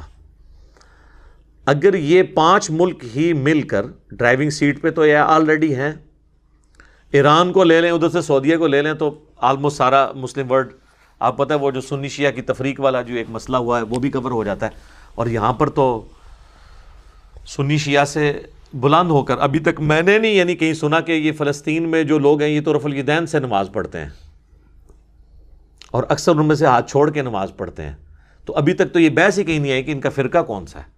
سب لوگ تو یہی تڑپ رہے ہیں کہ مسلمان ہیں، ہم نے ان کا ساتھ دینا ہے۔ تو یہ ایک آپ پازیٹیو چیز دیکھی ہے آپ نے۔ تو یہ جو 5 ملک ہیں نا جی، ان کے جو حکمران ہیں، ان کا کام ہے کہ یہ فرنٹ سے لیڈ کریں۔ اور اس میں میں نے جو برین سٹارمنگ کر کے نا 10 چھوٹے چھوٹے پوائنٹس لکھے ہیں، میں ان کو تیزی سے ڈسکس کر لیتا ہوں جو ان کے کام کرنے کے ہیں۔ نمبر 1، یہ OIC کو، جو آرگنائزیشن آف اسلامک کنٹریز ہے، جو پریکٹیکلی OIC بنی ہوئی ہے، اس کے ذریعے UNO میں، اقوام متحدہ میں اپنا ایک سمجھیں کہ رول ادا کریں اور وہاں سے کسی طریقے سے قرارداد نکالیں اسرائیل کے خلاف، جسے آئے دن امریکہ جو ہے ویٹو کر دیتا ہے۔ اچھا، لوگ سمجھتے ہیں اس طرح کی قراردادوں سے کیا ہوتا ہے؟ نہیں، بہت کچھ ہوتا ہے۔ اس سے ایک ماحول بنتا ہے، یہ پروپیگنڈا بھی آپ کو کرنا پڑتا ہے، سچائی کے لیے بھی رونا پڑتا ہے۔ آپ مجھے بتائیں، یہ 5 ملکوں کے حکمران اگر یہ کہہ دیں کہ ہم نے اس دفعہ جمعہ جو ہے مسجد اقصیٰ میں ادا کرنا ہے، سر اسرائیل دے گا سیکیورٹی آپ کو، وہاں جانے سے ان کو کوئی روک سکتا ہے؟ اور یہ 5 جا کے جمعے کی نماز پہلی صف میں پڑھ کے آئیں، کتنا بڑا جیسچر جائے گا وہاں کے مسلمانوں کو، آپ امیجن نہیں کر سکتے۔ یہ ایک اتنی بڑی علامت ہوگی، ان کا خون بڑھ جائے گا کہ جی پاکستان کا پرائم منسٹر آیا ہوا ہے، جی ٹرکی کا صدر آ گیا، جی ملیشیا کے پرائم منسٹر خود آ گئے۔ آپ امیجن کر سکتے ہیں؟ یہ ہم ایک جمعے کی نماز وہاں ادا کرنے کے لیے بھی نہیں جا سکتے، ویسے تقریریں یہاں بیٹھ کے تو ساری کر رہے ہیں۔ تو یہ پہلا بڑا کام ہے کرنے کا۔ نمبر 2، جو اردگان نے مشورہ دیا ہے کہ نیٹو کے طرز پہ مسلمانوں کی بھی ایک فورس ہونی چاہیے۔ نیٹو بھی جہاں جاتا ہے گھسا دیتا ہے نا اپنی فورس، وہ فورس نہیں وہ جو تلوار پکڑ کے تو ناچ رہی ہے 45 ملکوں کی، وہ والی فورس نہیں۔ وہ فورس جو ہے نا وہ بس وہ اسی کام کے لیے ہے، وہ فورس جو لڑ سکتی ہو۔ میں کہتا ہوں یہ 5 ملک ہی مل کے ایک فورس بنا لیں، کافی ہے۔ اسرائیل کی کیا جرت ہے؟ اس کو تو حزب اللہ اور حماس ہی قابو کر لیں گے، صرف یہ اسلحہ ہی ان کو ٹائملی پرووائڈ کرتے ہیں۔ تو یہ یعنی ایک فورس بنانے کی ضرورت ہے، یہ دوسرا بڑا کام ہے جو کرنا چاہیے۔ تیسرا یہ ہے کہ ظلم کے خلاف اعلانیہ کھڑے ہوں اور یہ ہمت کریں مسلمان کہ ظلم جس پہ بھی ہوا ہے ہم ظالم کے خلاف ہیں اور مظلوم کے ساتھ ہیں۔ چاہے وہ مظلوم کوئی یہودی ہے، عیسائی ہے، ہندو ہے، بدھسٹ ہے، ایون ایتھیسٹ ہے، ہم ظالم کے خلاف مظلوم کا ساتھ دیں گے. اور یہ ہمیں اسلام کی تعلیمات ہیں، یعنی میں کوئی سیلف میڈ باتیں نہیں ہیں. قرآن پورے کا پورا مقدمہ یہی ہے کہ آپ نے سچائی کے ساتھ کھڑا ہونا ہے ہمیشہ. اللہ تعالیٰ نے فرمایا نا سورۃ المائدہ کے اندر کہ کافروں کی دشمنی تمہیں اس چیز پہ نہ ابھارے کہ تم انصاف کا راستہ چھوڑ دو. یعنی کافروں کی دشمنی بھی اس بات میں نہ ابھارے کہ تم انصاف کا راستہ چھوڑ دو، انصاف کے راستے سے نہیں ہٹنا. اب یہ ایک ٹاپک ہے، اس پہ کہ ایک آیات اور احادیث ہیں، لیکن میں اس کو سکپ کرتا ہوں. ایک نٹ شیل میں چونکہ میں نے گفتگو کرنی ہے، تو یہ دوسرا جو تیسرا پوائنٹ ہے کہ ظلم کے خلاف کھڑے ہوں اور ہمت کریں. یہ آج لوگ جو ہے نا وہ اپنا غصہ نکالنے کے لیے کہہ رہے ہیں جی ہٹلر نے یہودیوں کے ساتھ بالکل ٹھیک کیا تھا. نہیں جناب، بالکل ٹھیک نہیں کیا تھا، بہت غلط کیا تھا. ہٹلر نے وہی دشمنی نبھائی جو آج کل مسلمانوں کو یورپ اور امریکہ میں 9/11 کے بعد سامنا کرنا پڑ رہا ہے، فنڈامنٹلسٹ ہونے کا. یہی کچھ یہودیوں کے ساتھ تھا. پھر ان کو قتل کرنے کے لیے ہولوکاسٹ جسے کہتے ہیں، 60 لاکھ چلیں، وہ کہتے ہیں نہیں جی 6 لاکھ ہے، 6 لاکھ بھی بندوں کا قتل کرنا، 100 فیکٹریاں بنا کے بے گناہ لوگوں کو مار دینا. سر یہ تو ظلم ہے. ہٹلر کی کوئی تعریف نہ کرے، وہ تاریخ کے چند بڑے ظالم لوگوں میں سے ہیں، ہم اس کو بھی کنڈیم کرتے ہیں. اور ہٹلر کی باقیات، یہ یہودی بھی وہی کام کر رہے ہیں جو ہٹلر نے ان کے ساتھ کیا تھا. ان کو بتایا جائے کہ ہم ہٹلر کو بھی کنڈیم کرتے ہیں اور آپ کے بھی اس ایکٹ کو کنڈیم کرتے ہیں. لیکن جب آپ ان کو یہ کہیں گے ہٹلر نے تمہارے ساتھ صحیح کیا تھا، تو پھر وہ آگے سے کیا کہیں گے؟ ہم بھی پھر ٹھیک کر رہے ہیں. تو جب تک آپ انصاف کے اوپر کھڑے نہیں ہوں گے نا، آپ بات کر نہیں سکتے. یہ ضروری ہے اور اسلام کی تعلیمات ہے. اور اس کانٹیکسٹ میں وہ آیت ضرور سب کے سامنے رکھیں کہ جو ہمیں اسلام نے درس دیا ہے کہ ہم نے سچائی کے لیے کھڑے ہونا ہے اور ہر انسان کے خون کی ہم نے اہمیت رکھنی ہے. وہ ہے سورہ کی آیت نمبر 32، جس میں اللہ تعالیٰ نے آدم علیہ السلام کے 2 بیٹوں کا ذکر کیا کہ جب ایک بیٹے نے دوسرے کو قتل کیا تو اس سے ایک مورل لیسن جو اللہ تعالیٰ نے بیان کیا، من اجل ذالک، اس واقعے کے سبب، کتبنا علی بنی اسرائیل، ہم نے بنی اسرائیل کے لیے بات طے کر دی تھی، شریعت موسوی میں بھی اور شریعت محمدی میں بھی، کیونکہ بنی اسرائیل کی کنٹینیوشن ہی بنو اسماعیل والا یہ شریعت والا معاملہ، یہ وہی کنٹینیوشن ہے. انہو من قتل نفسا بغیر نفس، کہ جس نے بھی کسی کو ناحق قتل کیا سوائے 2 استثناء کے، 2 ایکسیپشنز کے، کہ وہ قتل کے بدلے قتل ہو رہا ہو اور وہ بھی جوڈیشری کرے گی، آپ خود نہیں کریں گے. او فساد فی الارض، یا کوئی فساد فی الارض کرنے والا عادی مجرم ہے، ڈاکو ہے، جو ڈیٹرنس قائم کیے ہوئے ہے ناجائز. یہ 2 ایکسیپشنز ہیں. ان 2 ایکسیپشنز کے سوا اگر کسی نے کسی انسان کو قتل کیا، وہ خواہ کسی بھی مذہب سے تھا، انسان تھا نا، فَكَأَنَّمَا قَتَلَ النَّاسَ جَمِيعًا، تو گویا اس نے پوری انسانیت کا قتل کر دیا. وَمَنْ أَحْيَاهَا، اور جس نے کسی ایک جان کی زندگی بھی بچائی، فَكَأَنَّمَا أَحْيَا النَّاسَ جَمِيعًا، تو گویا اس نے پوری انسانیت کی زندگی کو بچا لیا. اسلام باقی ہر جگہ کہتا ہے کہ ٹالریٹ کرو، معافی کی روش اختیار کرو، لیکن قتل ناحق پہ کیا کہا گیا؟ سورہ البقرہ کے اندر وَلَكُمْ فِي الْقِصَاصِ حَيَاةٌ يَا أُولِي الْأَلْبَابِ لَعَلَّكُمْ تَتَّقُونَ، اے عقل مندو، قصاص میں انسانیت کی زندگی چھپی ہوئی ہے. یعنی قاتل کو معاف نہ کرو، قصاص لو، دیت نہ لو، جائز ضرور ہے لیکن پریفریبل نہیں. قصاص کرو، قتل کے بدلے قتل، ڈیٹرنس ہو، تاکہ ایک کو سزا ہو اور لاکھوں کروڑوں لوگوں کے لیے ڈیٹرنس ہو جائے. اس میں انسانیت کی زندگی چھپی ہوئی ہے. اور سر ایک حدیث میں حیران ہوتا ہوں کہ ہمارے علماء نے جب ہمارے ملک کے اندر عیسائیوں کی بستیاں جلائی گئیں، کئی ہندوؤں کا ناحق قتل ہوا، کسی نے یہ حدیث نہیں سنائی جو صحیح بخاری میں ہے، کوئی دور بھی نہیں تھی، مین سٹریم کی پہلے نمبر کی کتاب میں اور مشکات میں بھی موجود ہے، کہ نبی صلی اللہ علیہ وآلہ وسلم نے فرمایا جس نے ایک ذمی کافر کو بھی ناحق قتل کر دیا، اسے جنت کی خوشبو بھی نہیں آئے گی، جنت میں تو جانا حرام ہو گیا. اور نبی علیہ السلام نے فرمایا کہ حالانکہ جنت کی خوشبو 40 سال کی مسافت سے آ رہی ہوگی، یعنی جو قیامت کا دن سورۃ المعارج میں آیا نا کہ 50,000 سال کا دن ہے، یعنی وہ جب 40 دن باقی 40 سال باقی رہ جائیں گے نا اس دن کے ختم ہونے میں، تو جنت کی خوشبو آنا شروع ہو جائے گی.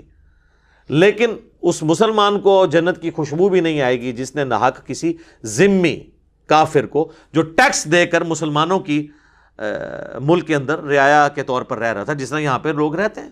سکھ بھی ٹیکس دے رہے ہیں، ہندو بھی دے رہے ہیں، کرسچنز بھی دے رہے ہیں، تو اس کو بھی اللہ تعالیٰ اس کے لیے بھی جنت حرام کر دے گا اگر کسی مسلمان نے کسی کافر کو بھی ناحق قتل کیا.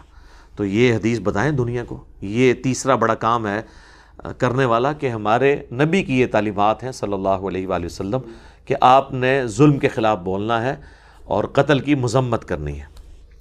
چوتھا کام یہ ہے کہ OIC جو ہے نا، یہ صرف اس طرح کے موقعوں پر سامنے نہ آئے بلکہ سالانہ OIC کی ایک بین المذاہب کانفرنس ہونی چاہیے جس میں سارے مذاہب کے بڑے بڑے لوگ شریک ہوں. یعنی ویٹیکن سٹی سے پوپ کو بلایا جائے، کرسچنز کی طرف سے، مسلمانوں کی طرف سے امام کعبہ شریک ہوں، جیوز کی طرف سے یروشلم میں جو بڑے ان کے کوئی پادری ہیں ان کو بلایا جائے. اسی طریقے سے بدھسٹ ان کی بھی وہاں پر یعنی نمائندگی ہو، ہندوؤں کی نمائندگی ہو، اور وہاں پہ بتایا جائے کہ تمام دنیا کے ریلیجن جو ہیں وہ پیس کی بات کرتے ہیں، اور یہ جو چند ایک لوگ ہر جگہ خبتی قسم کے موجود ہیں جو اس مذہب کی بدنامی کا باعث بنے ہوئے ہیں، یہ اس مذہب کی ریپریزنٹیشن نہیں ہے. یہ کام کرنے کی ضرورت ہے. پانچواں، دہشت گردی سے اعلان برات کریں جی سب لوگ، سارے مذاہب کے ماننے والی عوام بھی اور ان کے حکمران بھی. یہ کام کرنا ضروری ہے. میں یہ نہیں کہتا کہ آپ اس کا روٹ کاز انالیسز نہ کریں کہ ناانصافی کی وجوہات کیا ہیں، وہ بھی تلاش کریں اور آپ اس کی مذمت کریں، اور ساتھ ساتھ یہ کہیں کہ اگر کسی کو حق نہیں مل رہا تو اس کا یہ مقصد نہیں کہ وہ قانون ہاتھ میں لے، بلکہ ایک پراپر طریقے سے جو جد و جہد کرنے کا طریقہ ہے اس کے طریقے سے چلیں اور ایک پولیٹیکل سٹرگل کے ذریعے معاملات کو لے کر چلیں. چھٹی چیز، مسلمان ملک جو ہیں وہ اکثر آپ کو حکمران جو ہے نا اپنی بزدلی کو چھپانے کے لیے نا آپ کو کبھی میثاق مدینہ، کبھی صلح حدیبیہ یہ سناتے رہتے ہیں. یہ دو ہی ان کے لیے چیزیں رہ گئی ہیں. ان سے کہیں کہ ایک تیسری چیز تھی، وہ تھی مواخات، جو نبی علیہ السلام نے ایک ایک مہاجر اور ایک ایک انصار کو بھائی بنایا تھا. حتیٰ کہ اگر کسی انصاری کی 2 بیویاں تھیں نا تو اس نے مہاجر بھائی سے کہا کہ بھئی تیرے پاس تو اتنی رقم بھی نہیں کہ تو شادی کر سکے، میں اپنی 2 بیویوں میں سے ایک بیوی پسند کر لے، میں اسے طلاق دے دیتا ہوں. یہ مواخات تھی. ایک انصار اور ایک مہاجر کو بھائی بنایا، کیونکہ مہاجر تو بیچارے لٹے ہوئے آئے تھے، سب کچھ ان کا مکے میں رہ گیا تھا، تو انصار مدینہ نے ان کو. تو سر اس وقت تو انصار مدینہ بہت زیادہ ہے، 57 اسلامی ملک ہے. ٹوٹل آبادی جو ہے نا مسلمانوں کی وہاں پہ 60 لاکھ سے زیادہ نہیں ہے فلسطین کے اندر. وہ سارے پورے اسرائیل کا ایریا ملائے. یہودی ہیں تقریباً 70 لاکھ. 60 لاکھ مسلمان اگر ان 60 ملکوں میں ڈیوائیڈ کریں 1 لاکھ سے زیادہ نہیں ایک حصے میں آتا. کیا فرق پڑتا ہے؟ یہاں تو مسلمانوں میں ایک ایک بندہ اتنا امیر ہے کہ وہ سب کا خرچہ اٹھا سکتا ہے. مواخات کریں، اپنے ملکوں میں ان کو پناہ دیں. ٹھیک ہے، اگر وہ اپنی سرزمین اس امید پہ ہجرت کر لیں. وہ تو قرآن میں کہا گیا ہے نا کہ اللہ کی زمین وسیع ہے، اگر تمہیں کہیں پر اس دین کے مطابق زندگی گزارنے کا نہیں موقع مل رہا تو وہاں سے ہجرت کر جاؤ. ابراہیم علیہ السلام نے نہیں ہجرت کی یار. ہم ان سے زیادہ ایمان والے ہیں کہ ہمیں ہجرت کرتے ہوئے کہ اسی اپنا ملک کیوں چھوڑ جائیں گے. نبی علیہ السلام نے ہجرت نہیں کی. تو ہجرت کر جائیں، اور مواخات والا جو معاملہ ہے یہ بھی مسلمان حکمران آفر کریں. 7واں کام مسلمان حکمرانوں کا یہ ہے کہ وہ آپس کے اختلافات کو، یہ سنی شیعہ کی بنیاد کے اوپر جو قتل و غارت کا سلسلہ پچھلے 40-50 سالوں میں ہوا، پراکسی وارز ہوئی ہمارے ملکوں کے اندر، یہ ختم کریں. کیونکہ کافر جب آپ کو مارتا ہے تو وہ سنی شیعہ کی تفریق سے بالا تر ہو کے مارتا ہے. بیت المقدس میں سنی بھی نماز پڑھ رہے ہوتے ہیں، شیعہ بھی نماز پڑھ رہے ہوتے ہیں. وہاں پہ یہ کوئی فرق نہیں ہوتا کہ سنیوں کو اجازت ہے تو شیعہ کو نہیں ہے، شیعہ کو اجازت ہے سنیوں کو نہیں ہے. تو آپ اپنے ملکوں میں بھی یہ ہارمونی کریٹ کریں تاکہ آپ غیر مسلموں کو یہ امیج دے سکیں، یہ ایک پیغام خاموش دے سکیں کہ ہم اپنے مسلمان بھائیوں کے ساتھ کھڑے ہوئے ہیں، خواہ وہ آپ کے ملکوں میں ہوں خواہ ہمارے ملکوں میں ہوں، ہم کو ایگزسٹ کریں گے اپنے تمام اختلافات کے باوجود. تو یہ کام کرنے کا اتحاد امت آپ اسے کہہ لیں. 8واں کام مسلمان حکمرانوں کا یہ ہے کہ یہاں پر نظام مصطفیٰ کو قائم کریں. جو ہمارے پرائم منسٹر صاحب بھی ریاست مدینہ کی بات کرتے ہیں، تو پریکٹیکلی ریاست مدینہ بنائیں، ورنہ جو اللہ کی طرف سے عذاب کا کوڑا ہے نا جی، وہ ٹلنا کوئی نہیں ہے. یہ یاد رکھیے گا، جسم میں جب خرابی ہوتی ہے نا، پھوڑا جسم میں کسی بھی جگہ نکل سکتا ہے.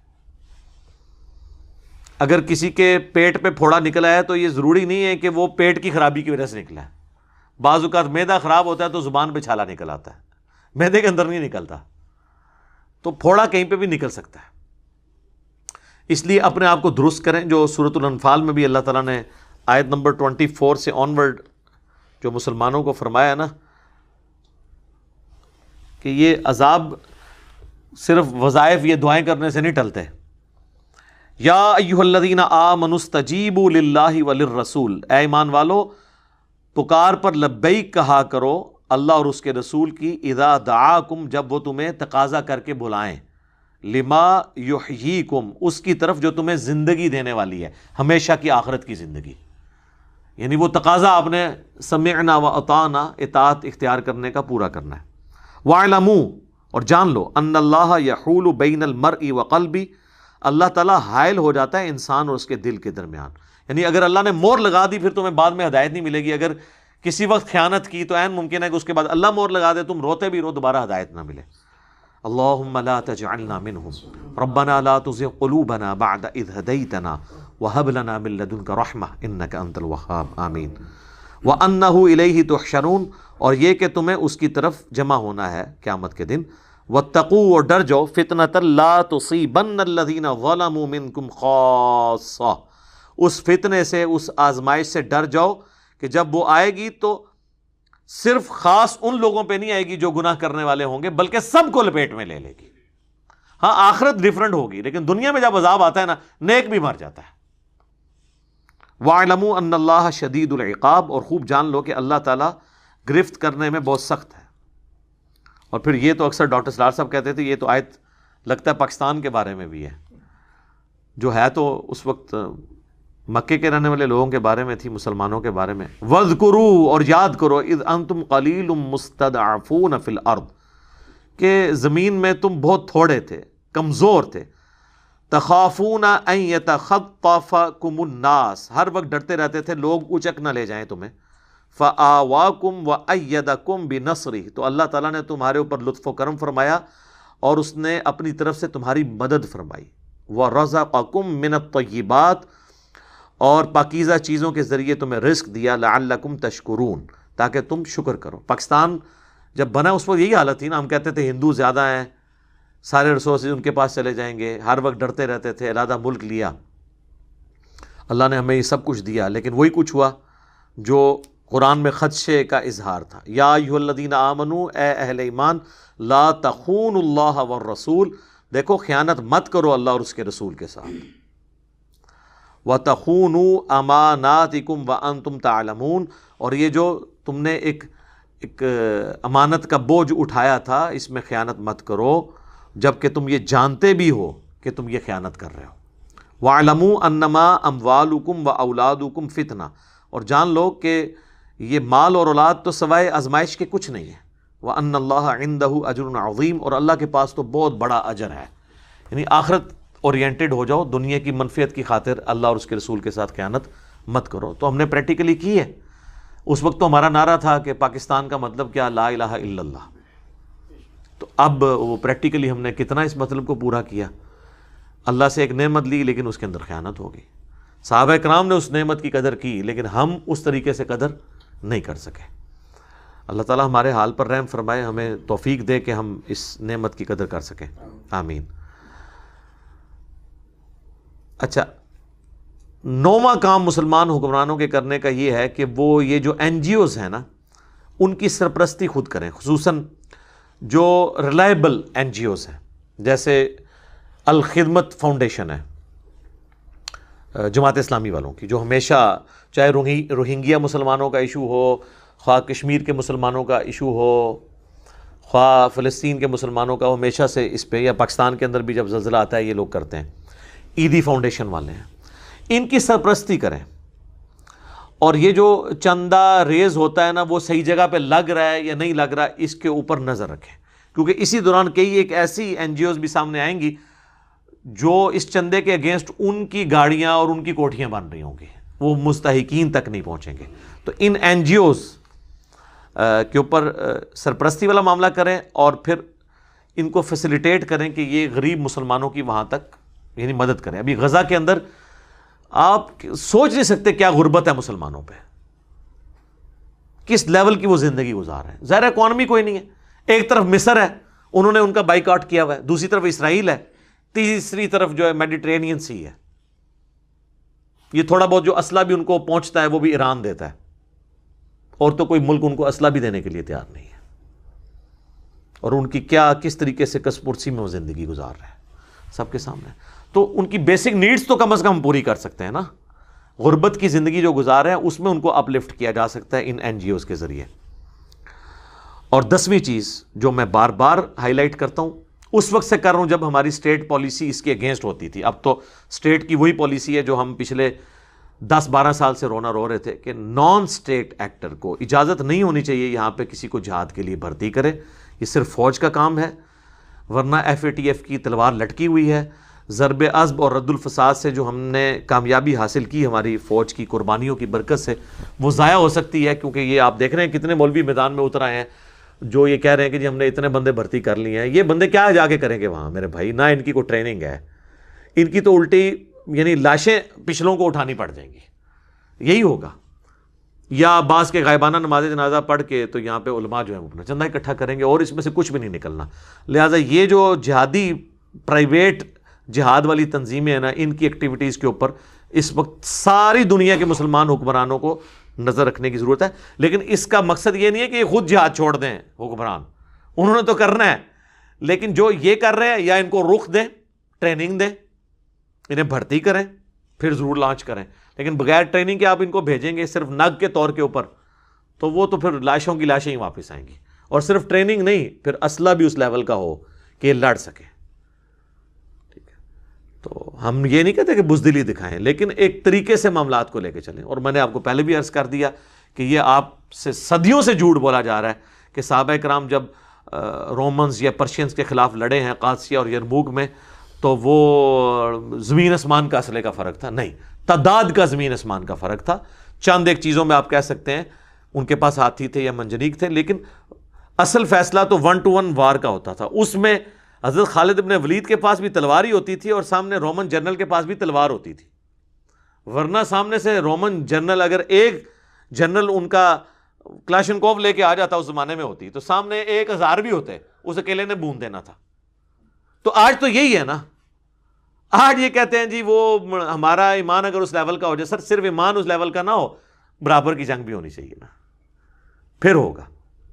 اسلحہ بھی بالکل برابر کا ہو, ورنہ تو ایک بندہ سب کو بھوننے کے لیے کافی ہے. تو یہ بھی آپ سے جھوٹ بولا جاتا ہے. اس وقت تلوار کا مقابلہ تلوار سے ہوتا تھا, یہ نہیں ہوتا تھا. اور اسی طریقے سے ہاتھیوں کا مقابلہ گھوڑے سے ہو رہا ہوتا تھا. یہ ساری چیزیں دیکھنے والی ہیں.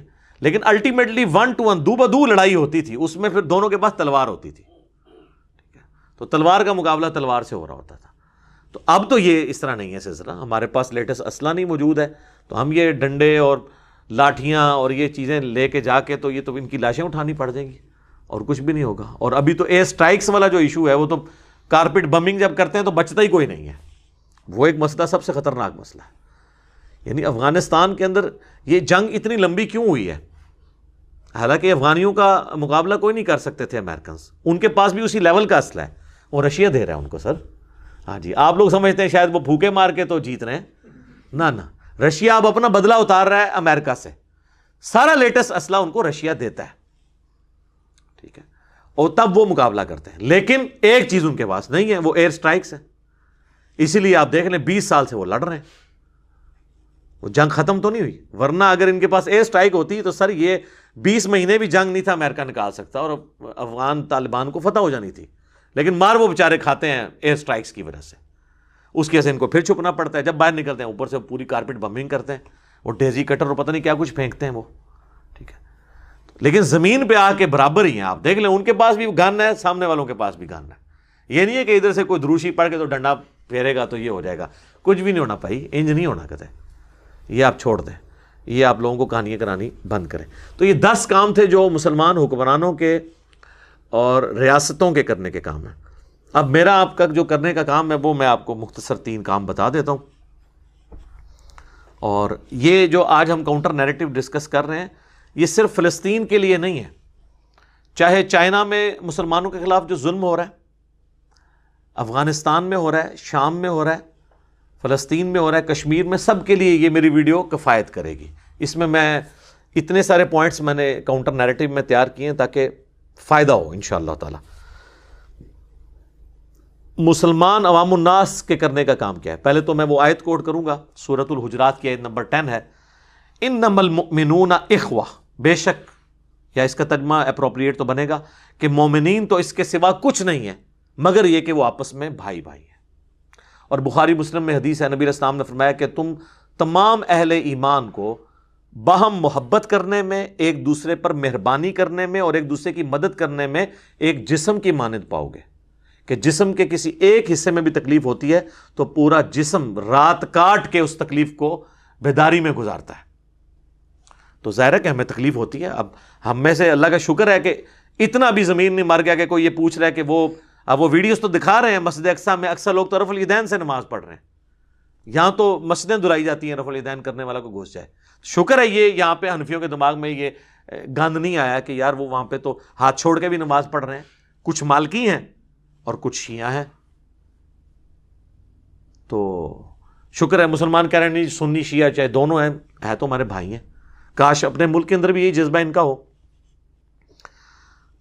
3 کام جو عوام الناس نے کرنے ہیں نا جی، وہ نمبر 1 رجوع اللہ، اللہ کی طرف رجوع لانا ہے، توبہ کرنی ہے، شکر ادا کرنا ہے کہ ہم سکون سے یہاں بیٹھے ہوئے ہیں۔ ہاں دیکھیں نا، آپ ذرا امیجن کریں کہ ہم تو اب بھی بچوں والے ہیں، ہم اس چیز کو امیجن کر سکتے ہیں کہ آپ نے وہ دیکھا ایک ویڈیو بھی وائرل ہوئی تھی کہ وہ 2-3 بچیاں تھیں، ان کی ماں کو زبردستی وہ فوجی پکڑ کے لے گئے۔ تو آپ ذرا امیجن کریں اپنے آپ کو رکھ کے وہاں پہ کیا کس تکلیف سے گزرنا پڑا ہے۔ اور یہ تو واقعہ جو ویڈیو میں رپورٹ ہوا ہے، ہزاروں واقعات ہیں جو ویڈیو میں بھی نہیں آتے۔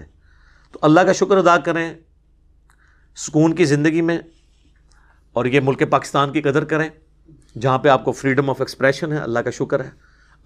اب میرا خیال ہے وہ لوگ جنہوں نے پاکستان بننے کی مخالفت کی تھی اس وقت، ان کو یہ سمجھ آ جانی چاہیے انڈیا کے حالات بھی دیکھ کے کہ یہ وہ جو کہہ رہے ہیں یہ ہمارے بڑے بڑے بزرگ فرماتے تھے اور یہ ہو جانا تھا۔ آج بھی آپ انڈیا، پاکستان، بنگلہ دیش کی آبادی ملائیں نا، ابھی بھی کافر جو ہے نا 80% ہیں ان تینوں ملکوں میں۔ ابھی بھی ڈیموکریسی ہوتی تو ابھی بھی انہی کی حکومت ہونی تھی۔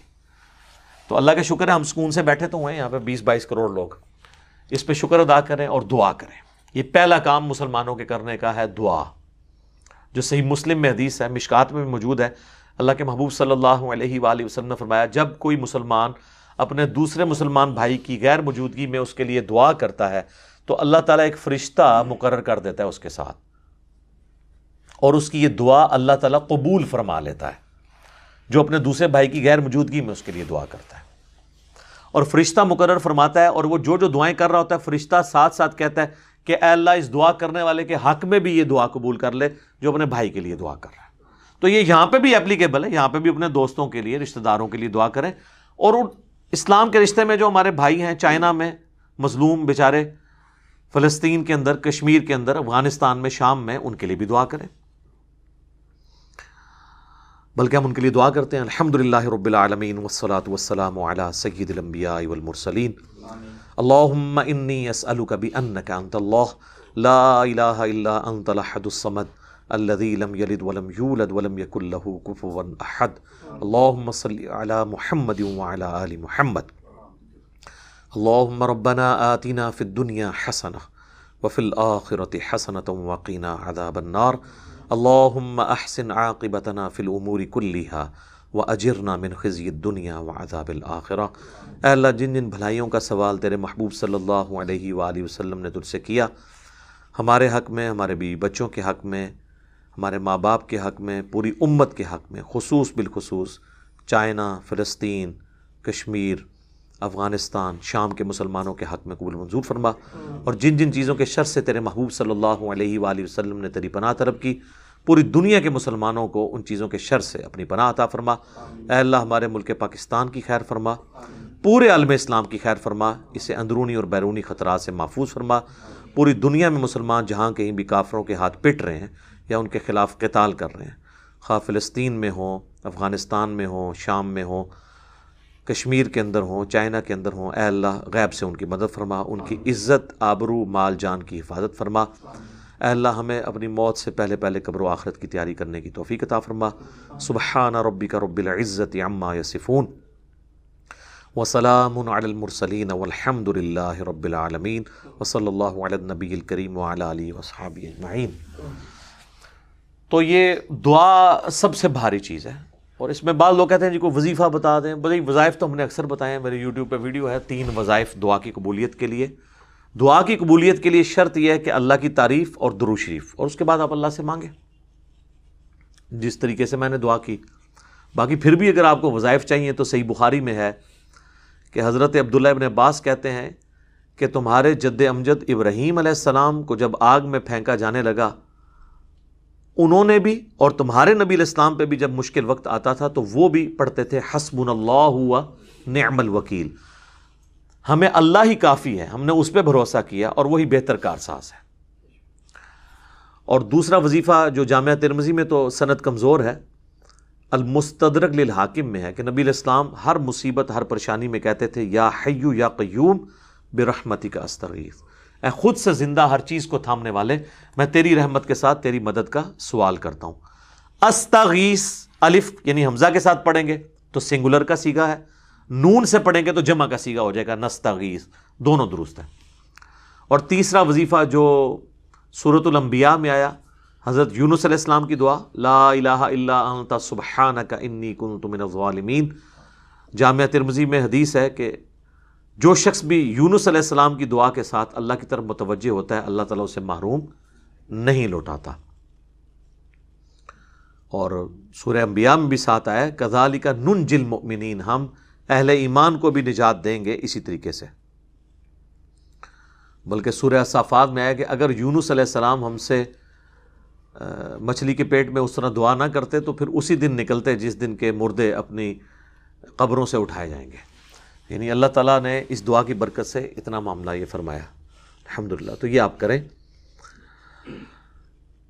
دوسرا کام ہے نا جی جو کرنے کا میرے بھائیوں، فرقہ واریت سے توبہ کر لیں۔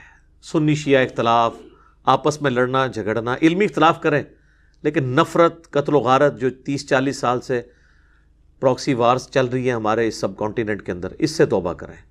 دیکھیں کافر آپ کو مار رہا ہے نا، مسجد اقصیٰ میں انہوں نے کوئی تفریق نہیں کی ہے کہ سنی الگ ہو جائیں اور شیعہ الگ ہو جائیں، جو ان کے سامنے آیا انہوں نے پٹائی کی ہے۔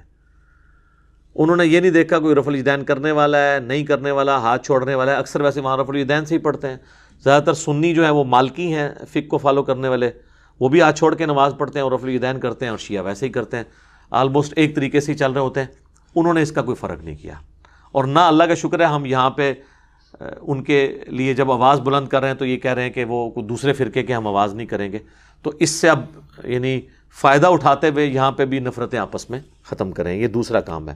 سوشل میڈیا کے اوپر میں علمی اختلاف سے نہیں روک رہا، نفرت، قتل و غارت اور بھڑکانا اور کسی کو موقع نہ دینا کہ وہ اپنی رائے قائم کر سکے، اس پہ گستاخ رسول کے فتوے لگا دینا، قادیانیت کا جھوٹا الزام لگا دینا، اور اس طریقے کے الزامات، اس سے آپ پرہیز کریں۔ تیسرا کام جو کرنے کا ہے وہ جو صحیح مسلم میں حدیث ہے، تم میں سے جو کوئی بھی ہو سکے برائی کو دیکھے تو اپنے ہاتھ سے روکے، اور وہ تو میں نے بتا دیا حکمرانوں کا کام ہے، وہ تو آپ نہیں کریں گے۔ دوسرا فرمایا ہاتھ سے نہیں روک سکتا تو اپنی زبان سے، اور زبان سے بھی نہیں روک سکتا تو کم از کم دل میں برا مانے، لیکن ساتھ فرمایا یہ بالکل آخری درجہ ہے، ذالک اضعف الایمان، یہ ایمان کا کمزور ترین درجہ ہے کہ دل میں برائی کو برا سمجھا جائے، وہ آپ سمجھیں کہ نہ ہونے کے برابر ہی ہے۔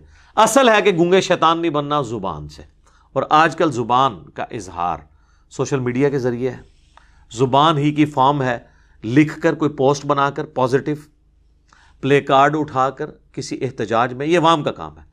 حکمرانوں کا کام نہیں احتجاج کے لیے وہ پلے کارڈ اٹھا کے کھڑے ہو جائیں، حکمرانوں کا کام ہے ٹکٹ کٹائیں اور جا کے مسجد اقصیٰ میں جمعہ کی نماز ادا کریں اور وہاں جا کے خطاب کریں وہاں کے مسلمانوں سے، باقی سارے 57 ملکوں کے جائیں جناب وہاں ایٹھرلی اوپرلی ہو جانی ہے، ان کو سیکورٹی دینی پڑے گی، وہ خود سیکورٹی دیں گے یار، وہ کہیں گے ایک بندہ ہی مر گیا تو تمہاری تو مصیبت ہے، ٹھیک ہے نا، وہ خود دیں گے آپ کو، لیکن اس کی وجہ سے وہاں کے مسلمانوں کا کتنا خون بڑھے گا آپ سوچ نہیں سکتے۔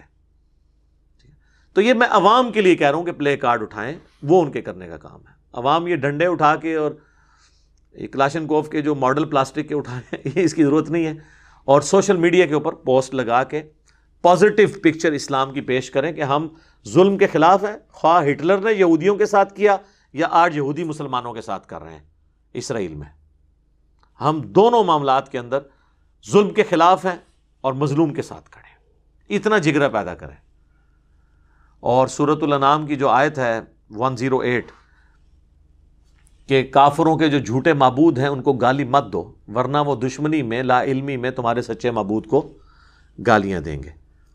اچھا، اس سے یہ مراد نہیں ہے کہ آپ نے کسی کا علمی اختلاف نہیں اس سے کرنا، گالی سے منع کیا گیا ہے، گالی نہیں آپ نے کسی کو نکالنی۔ یعنی اگر آپ یہ کام شروع کر دیں گے، جس طرح یہودیوں نے نان جوز کو جینٹائل کہنا شروع کر دیا اور ہم بھی ان کو مطلب اس طرح کے الفاظ سے پکاریں، تو یہ پھر معاملہ ذرا ڈفرنٹ۔ اور پھر اس میں یہ کام آپ نے اگر پوسٹ لگا کے کرنا ہے تو آپ کے پاس کرنٹ نالج بھی ہونا چاہیے، کیونکہ قرآن میں جن جیوز کا ذکر ہے نا، ان کے کئی عقائد اب اس طرح کے عقائد نہیں رہے ہیں۔ قرآن جیوز کے بارے میں کہتا ہے نا عزیر علیہ السلام کو اللہ کا بیٹا مانتے ہیں، لیکن آج کے جیوز حضرت عزیر کو اللہ کا بیٹا نہیں مانتے، وہ ایک خدا میں بلیو رکھنے والے ہیں، مسلمانوں کی طرح، سکھوں کی طرح ایک ہی خدا کو مانتے ہیں۔ بلکہ میں وہ ایک ربی کی تقریر سن رہا تھا آج شام کو ہی، تو اس کو کسی نے سوال کیا کہ ہمیں قرآن پڑھنا چاہیے، اپنے بچوں کو پڑھانا چاہیے، تو اس نے کہا بالکل، قرآن بھی اسی ایک خدا کی بات کرتا ہے جس ایک خدا کے ہم ماننے والے ہیں، باقی ہمارا اختلاف اپنی جگہ ان سے۔ اور اس نے کرٹیسائز کیا، اس نے کہا کہ رہ کے کرسچنز تو یہ شرک کرتے ہیں، انہوں نے حضرت عیسیٰ کو اللہ کا بیٹا بنا دیا، اللہ ایک ہے۔ میں سن کے، اور آپ اگر شکل دیکھیں اس کی، جو داڑھی ہے اور ٹوپی جس سٹائل میں اس نے پہنی ہے، تو آپ کہیں گے یہ کوئی اہل حدیث مولانا بیٹھا ہوا ہے سامنے، ٹھیک ہے، انگلش بول رہے ہیں۔ تو بات یہ کہ اب اگر آپ کوئی ایسی پوسٹ لگا دیتے ہیں کہ جو جوز جو ہیں وہ تو ایک پیغمبر کو خدا کا بیٹا بنائے بیٹھے ہیں، اور آپ کو پتہ ہی نہیں کہ آج کے جوز نہیں بنائے بیٹھے ہوئے، آج کی ٹرینٹی بھی وہ نہیں ہے جو قرآن میں ہے۔ قرآن کی ٹرینٹی اس دور کی اور آج کی ٹرینٹی میں فرق ہے، اس میں اب روح قدس داخل ہو چکے ہیں۔ پہلے سیدہ مریم کو وہ مانتے تھے گاڈ مدر کے طور کے اوپر، اب وہ حضرت عیسیٰ کو اور اللہ کو اور روح قدس جبرائیل علیہ السلام کو مانتے ہیں۔ لہٰذا یہ کام وہ کرے، لوگ کہتے ہیں ہم نے کافروں کو دعوت دینی ہے، بھائی پہلے آپ خود مسلمان ہو، ٹھیک ہے نا، آپ کے پاس پہلے اپنا اسلام کا نالج ہو، آپ پہلے خود اسلام کا نالج حاصل کریں، پہلے خود قرآن پڑھیں، پھر آپ کسی کو دعوت دے سکتے ہیں۔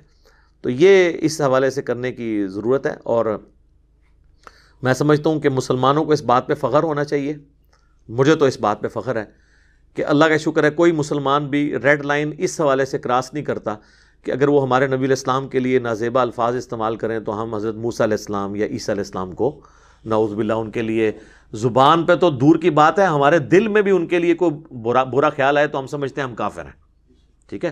یہ نبی علیہ السلام کی کامیابی ہے، لا نفرق بین احد من رسلی، جو قرآن کے ذریعے ہمیں تعلیمات دی گئی کہ ہم رسولوں میں ایمان لانے میں کسی میں فرق نہیں کرتے۔ نبی علیہ السلام نے اتنے یعنی کامل الایمان مومنین اپنے زمانے میں پروڈیوس کیے اور اس دعوت کو امت تک پہنچایا کہ آج انہوں نے ہمارے نبی علیہ السلام کے خاکے جب بنائے کافروں نے، کسی مسلمان نے غصے میں حضرت عیسیٰ علیہ السلام کا خاکہ نہیں بنایا، الٹا جب عیسیٰ علیہ السلام کے اوپر بھی فلمیں بنتی ہیں نا، مسلمان مخالفت کرتے ہیں، حضرت عیسیٰ کو بھی ہم آن کر رہے ہوتے ہیں۔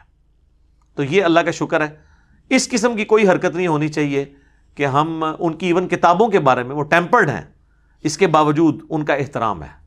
سنن ابی داؤد میں حدیث ہے، نبی علیہ السلام کو جب یہودیوں نے بلایا ایک قتل کے مقدمے کا فیصلہ کرنے کے لیے، بلکہ وہ رجم کی سزا کا فیصلہ تھا، زنا کی، نبی علیہ السلام یہودیوں کے مدرسے میں گئے تو یہودیوں نے ایک بہت بڑی گدی دی جو عرب کے کلچر میں تھی، نبی علیہ السلام اس گدی پہ جب بیٹھ گئے تو آپ نے فرمایا کہ تورات لے کر آؤ، میں تورات سے فیصلہ کروں گا، اور آپ اپنے ساتھ ایک ساتھی لے گئے تھے جو عبرانی زبان ہبرو لینگویج جانتا تھا۔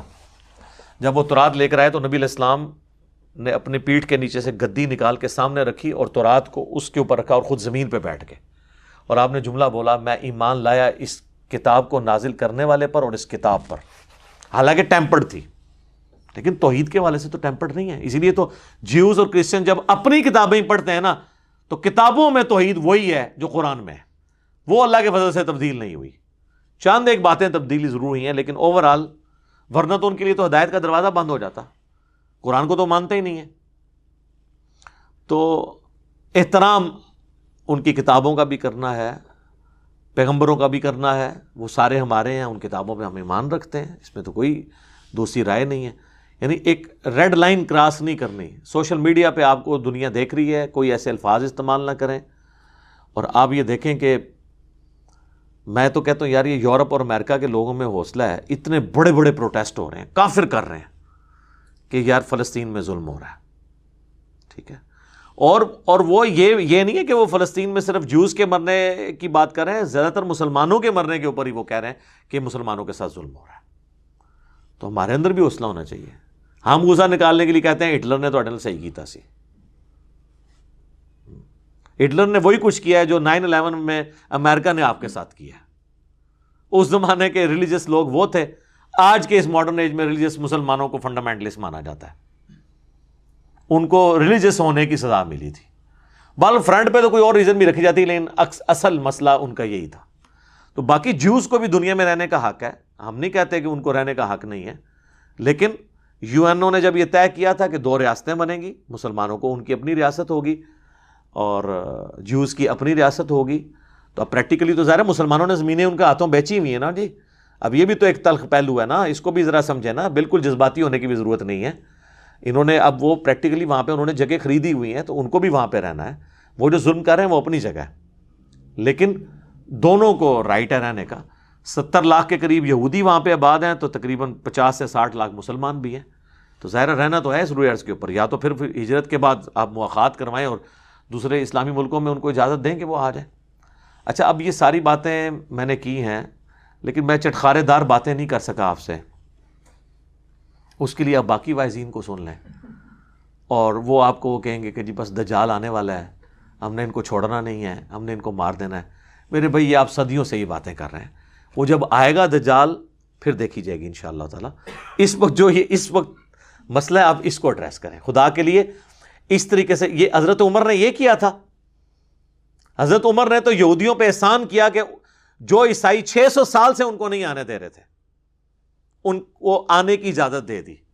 حضرت عمر نے تو نہیں کہا کہ تانوں تے دجال نال مل کے اسی مارنا ہے, تانوں ان میں وڑن نہیں دینا, تمہیں تو دجال کے ساتھ مل کے ہم نے مارنا ہے. وہ جب آئے گا زمانہ وہ دیکھا جائے گا, وہ میدان جنگ کی بات ہے. اس وقت میرے خیال ہے ہم دائی بنیں, یہودیوں تک ان کی بات پہنچائیں کہ بھئی تمہارے اندر کہاں کہاں پر علمی خرابی ہیں. اور میں آپ کو بتاؤں کتنے یہودی ہیں جنہوں نے جب قرآن سٹڈی کیا ہے, جو عربی کے جاننے والے ہیں یا انگلش میں ترجمہ پڑھا ہے, وہ مسلمان بھی ہوئے ہیں, اگرچہ ان کی تعداد کم ہے عیسائیوں کے مقابلے میں. لیکن بہرحال اس وقت دائی, ابھی یہ میدان جنگ والا معاملہ نہیں, اور اس میں آپ مجھ سے پھکی لے لیں یہودیوں کے اعتبار سے. بخاری اور مسلم دونوں میں حدیث ہے, مولا علی کو غزوہ خیبر میں جب نبی صلی اللہ علیہ وآلہ وسلم نے بھیجا نا, آپ دیکھیں کہ شکست پہ شکست ہو رہی تھی مسلمانوں کے جو پہلے ٹروپس کو, تو حضور کا تو غصہ آسمانوں پہ ہونا چاہیے تھا. لیکن حضرت علی کو زرہ اپنے مبارک ہاتھوں سے باندھی. حضرت علی کو آپ نے نصیحت کی کہ علی پہلے جا کے انہیں دعوت دینا, میدان جنگ میں بھی ان کو کہنا کہ اسلام قبول کرو. اگر تیری وجہ سے ایک بندے کو بھی ہدایت مل گئی تو تیرے لیے سرخ اونٹوں سے بہتر ہے. یعنی جس کو آپ V8 کہتے ہیں آج کے زمانے میں, V8 لے کے نہیں دے دی تھی حضرت علی کو حضور نے, یعنی گویا کہ وہ ملنا ہے جیسے ایک دنیا دار کو آخرت کی V8 آپ کو ملے گی.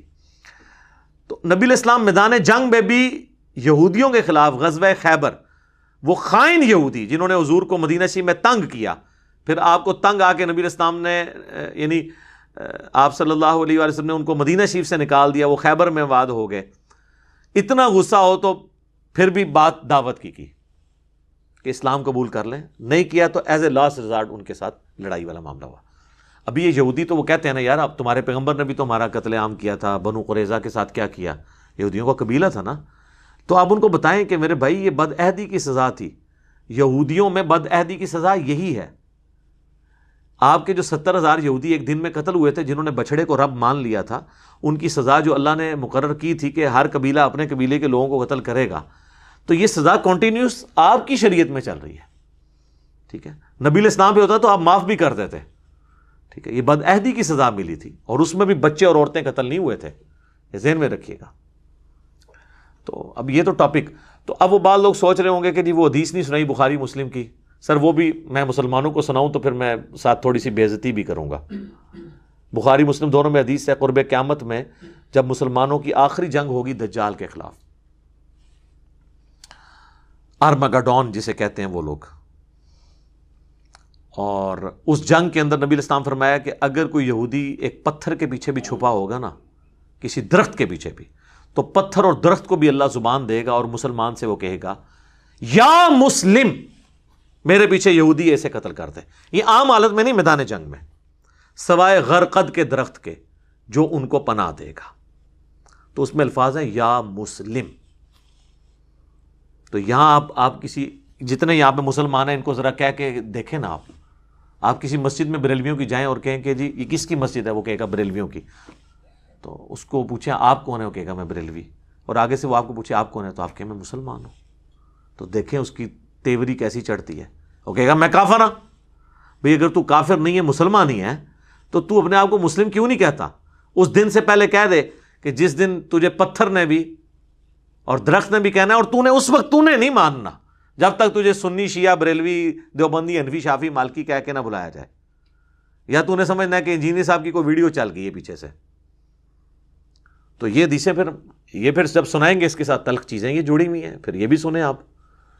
حیات مسیح اور نزول مسیح کے اوپر میری ویڈیوز ہیں، اس میں دجال کا جو قتل صحیح مسلم میں ہے، مقام لد پہ حضرت عیسیٰ علیہ السلام اسے قتل کریں گے۔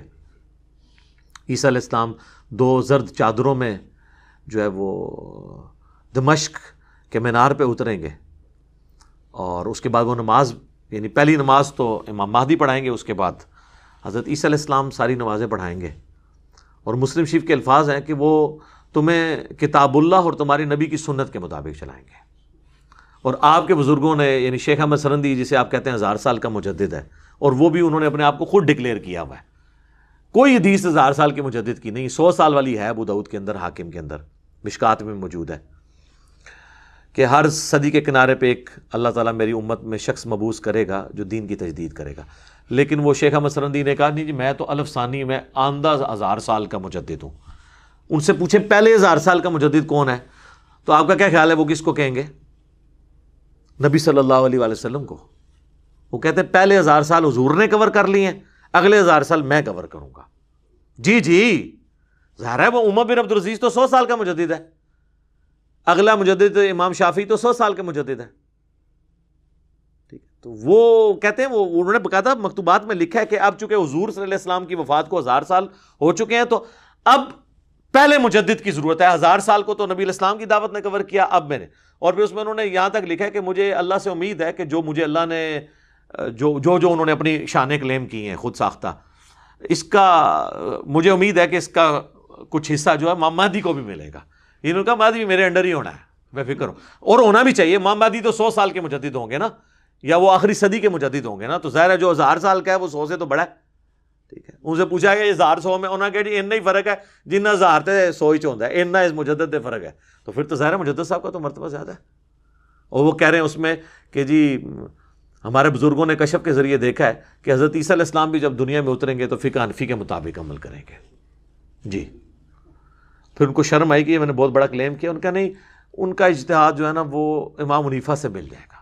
سر امام حنیفہ کا اجتہاد تو آج ویلڈ نہیں رہا، یہ کیمرے کا مسئلہ، قطبین پہ نماز کا مسئلہ جہاں 6 مہینے کا دن 6 مہینے کی رات ہوتی ہے، پوسٹ مارٹم کا مسئلہ، اعضاء کی پیوند کاری کا مسئلہ، انتقال خون کا مسئلہ، کینگرو کا مسئلہ۔ امام حنیفہ کو تو کینگرو کا پتہ ہی نہیں تھا کہ آسٹریلیا میں اتنے کینگرو ہوتے ہیں، یہ حلال ہے یا حرام ہے۔ تو اجتہاد تو اسلام کی خوبصورتی ہے، تو انہوں نے ان کے ساتھ جوڑا ہوا ہے، تو حضرت عیسیٰ علیہ السلام کو بھی ان کے انڈر کر دیا ہوا ہے کہ جی وہ فقہ حنفی کے مطابق، وہ بھائی صحیح مسلم میں وہ تمہیں اللہ کی کتاب اور اس کے نبی کی سنت کے مطابق چلائیں گے، دیٹس آل۔ تو اللہ کا شکر ہے میں یہ مسلم کی وجہ سے بحث کی ہے کہ مسلم بن جائیں، اس دن سے پہلے مسلم بن جائیں جس دن آپ کو مسلم بننا پھر فائدہ کوئی نہیں دے گا، ٹھیک ہے۔ بلکہ آپ کو تو وہ دجال کے بھی آتا ہے نا بخاری مسلم میں کہ ماتھے کے اوپر کافر لکھا ہوگا، لیکن ایبریویشن میں لکھا ہوگا کافارا، یا کافا الف را دونوں بھی ہو سکتے ہیں، کھڑی زبر ہوتا خالی. تو میں اکثر کہتا ہوں یہ کاف سے کشف پڑھ لیں گے، الف سے الہام پڑھ لیں گے، فا سے فیض پڑھ لیں گے، اور را سے روحانیت پڑھ لیں گے، اور کہیں گے یہی سب سے بڑے بزرگ ہیں. دیکھو یہ تو بارش برسا رہے ہیں، زمین سے سبزہ اگا رہے ہیں، ان سے بڑا کون بزرگ ہوتا ہے. لوگ کہتے ہیں ہم پہچان لیں گے. سر اس طرح نہیں پہچانا جا سکتا جب تک آپ شعبہ بازیوں سے نکل کے کتاب و سنت کے راستے پہ نہیں آ جائیں گے. یعنی کہ دوسرے الفاظ میں، مرنے سے پہلے اے مسلمان کر لے اس پہ غور، کتابوں کا خدا اور ہے، بابوں کا خدا اور. باب خدا اسی کو مانتے تھے لیکن ان کوالٹیز کے ساتھ نہیں جو آسمان سے نازل ہوئی تعلیمات، یعنی کتاب اور سنت اور احادیث کی کتابوں میں موجود ہے. تو ہم تو صرف آپ کو جھنجھوڑ سکتے ہیں. انشاءاللہ ایک دن آئے گا، امید ہے اگر آپ نے یہ ہماری نصیحت لے لی اور آپ کے زمانے میں دجال آ گیا اور عیسیٰ علیہ السلام کی صحبت ہمیں نصیب ہوئی، امام مہدی کی صحبت نصیب ہوئی، تو اگر آپ نے زندگی میں ایک دفعہ نعرہ لگایا ہوا نا کہ نہ میں بابی، نہ میں بابی، میں ہوں مسلم علمی کتابی، تو جب جناب غرقد کے درخت کے سوا باقی درخت اور پتھر آواز دیں گے تو آپ کو آواز بھلی معلوم لگے گی انشاءاللہ، اور آپ اپنے آپ کو مسلم سمجھتے ہوئے فخر محسوس کریں گے.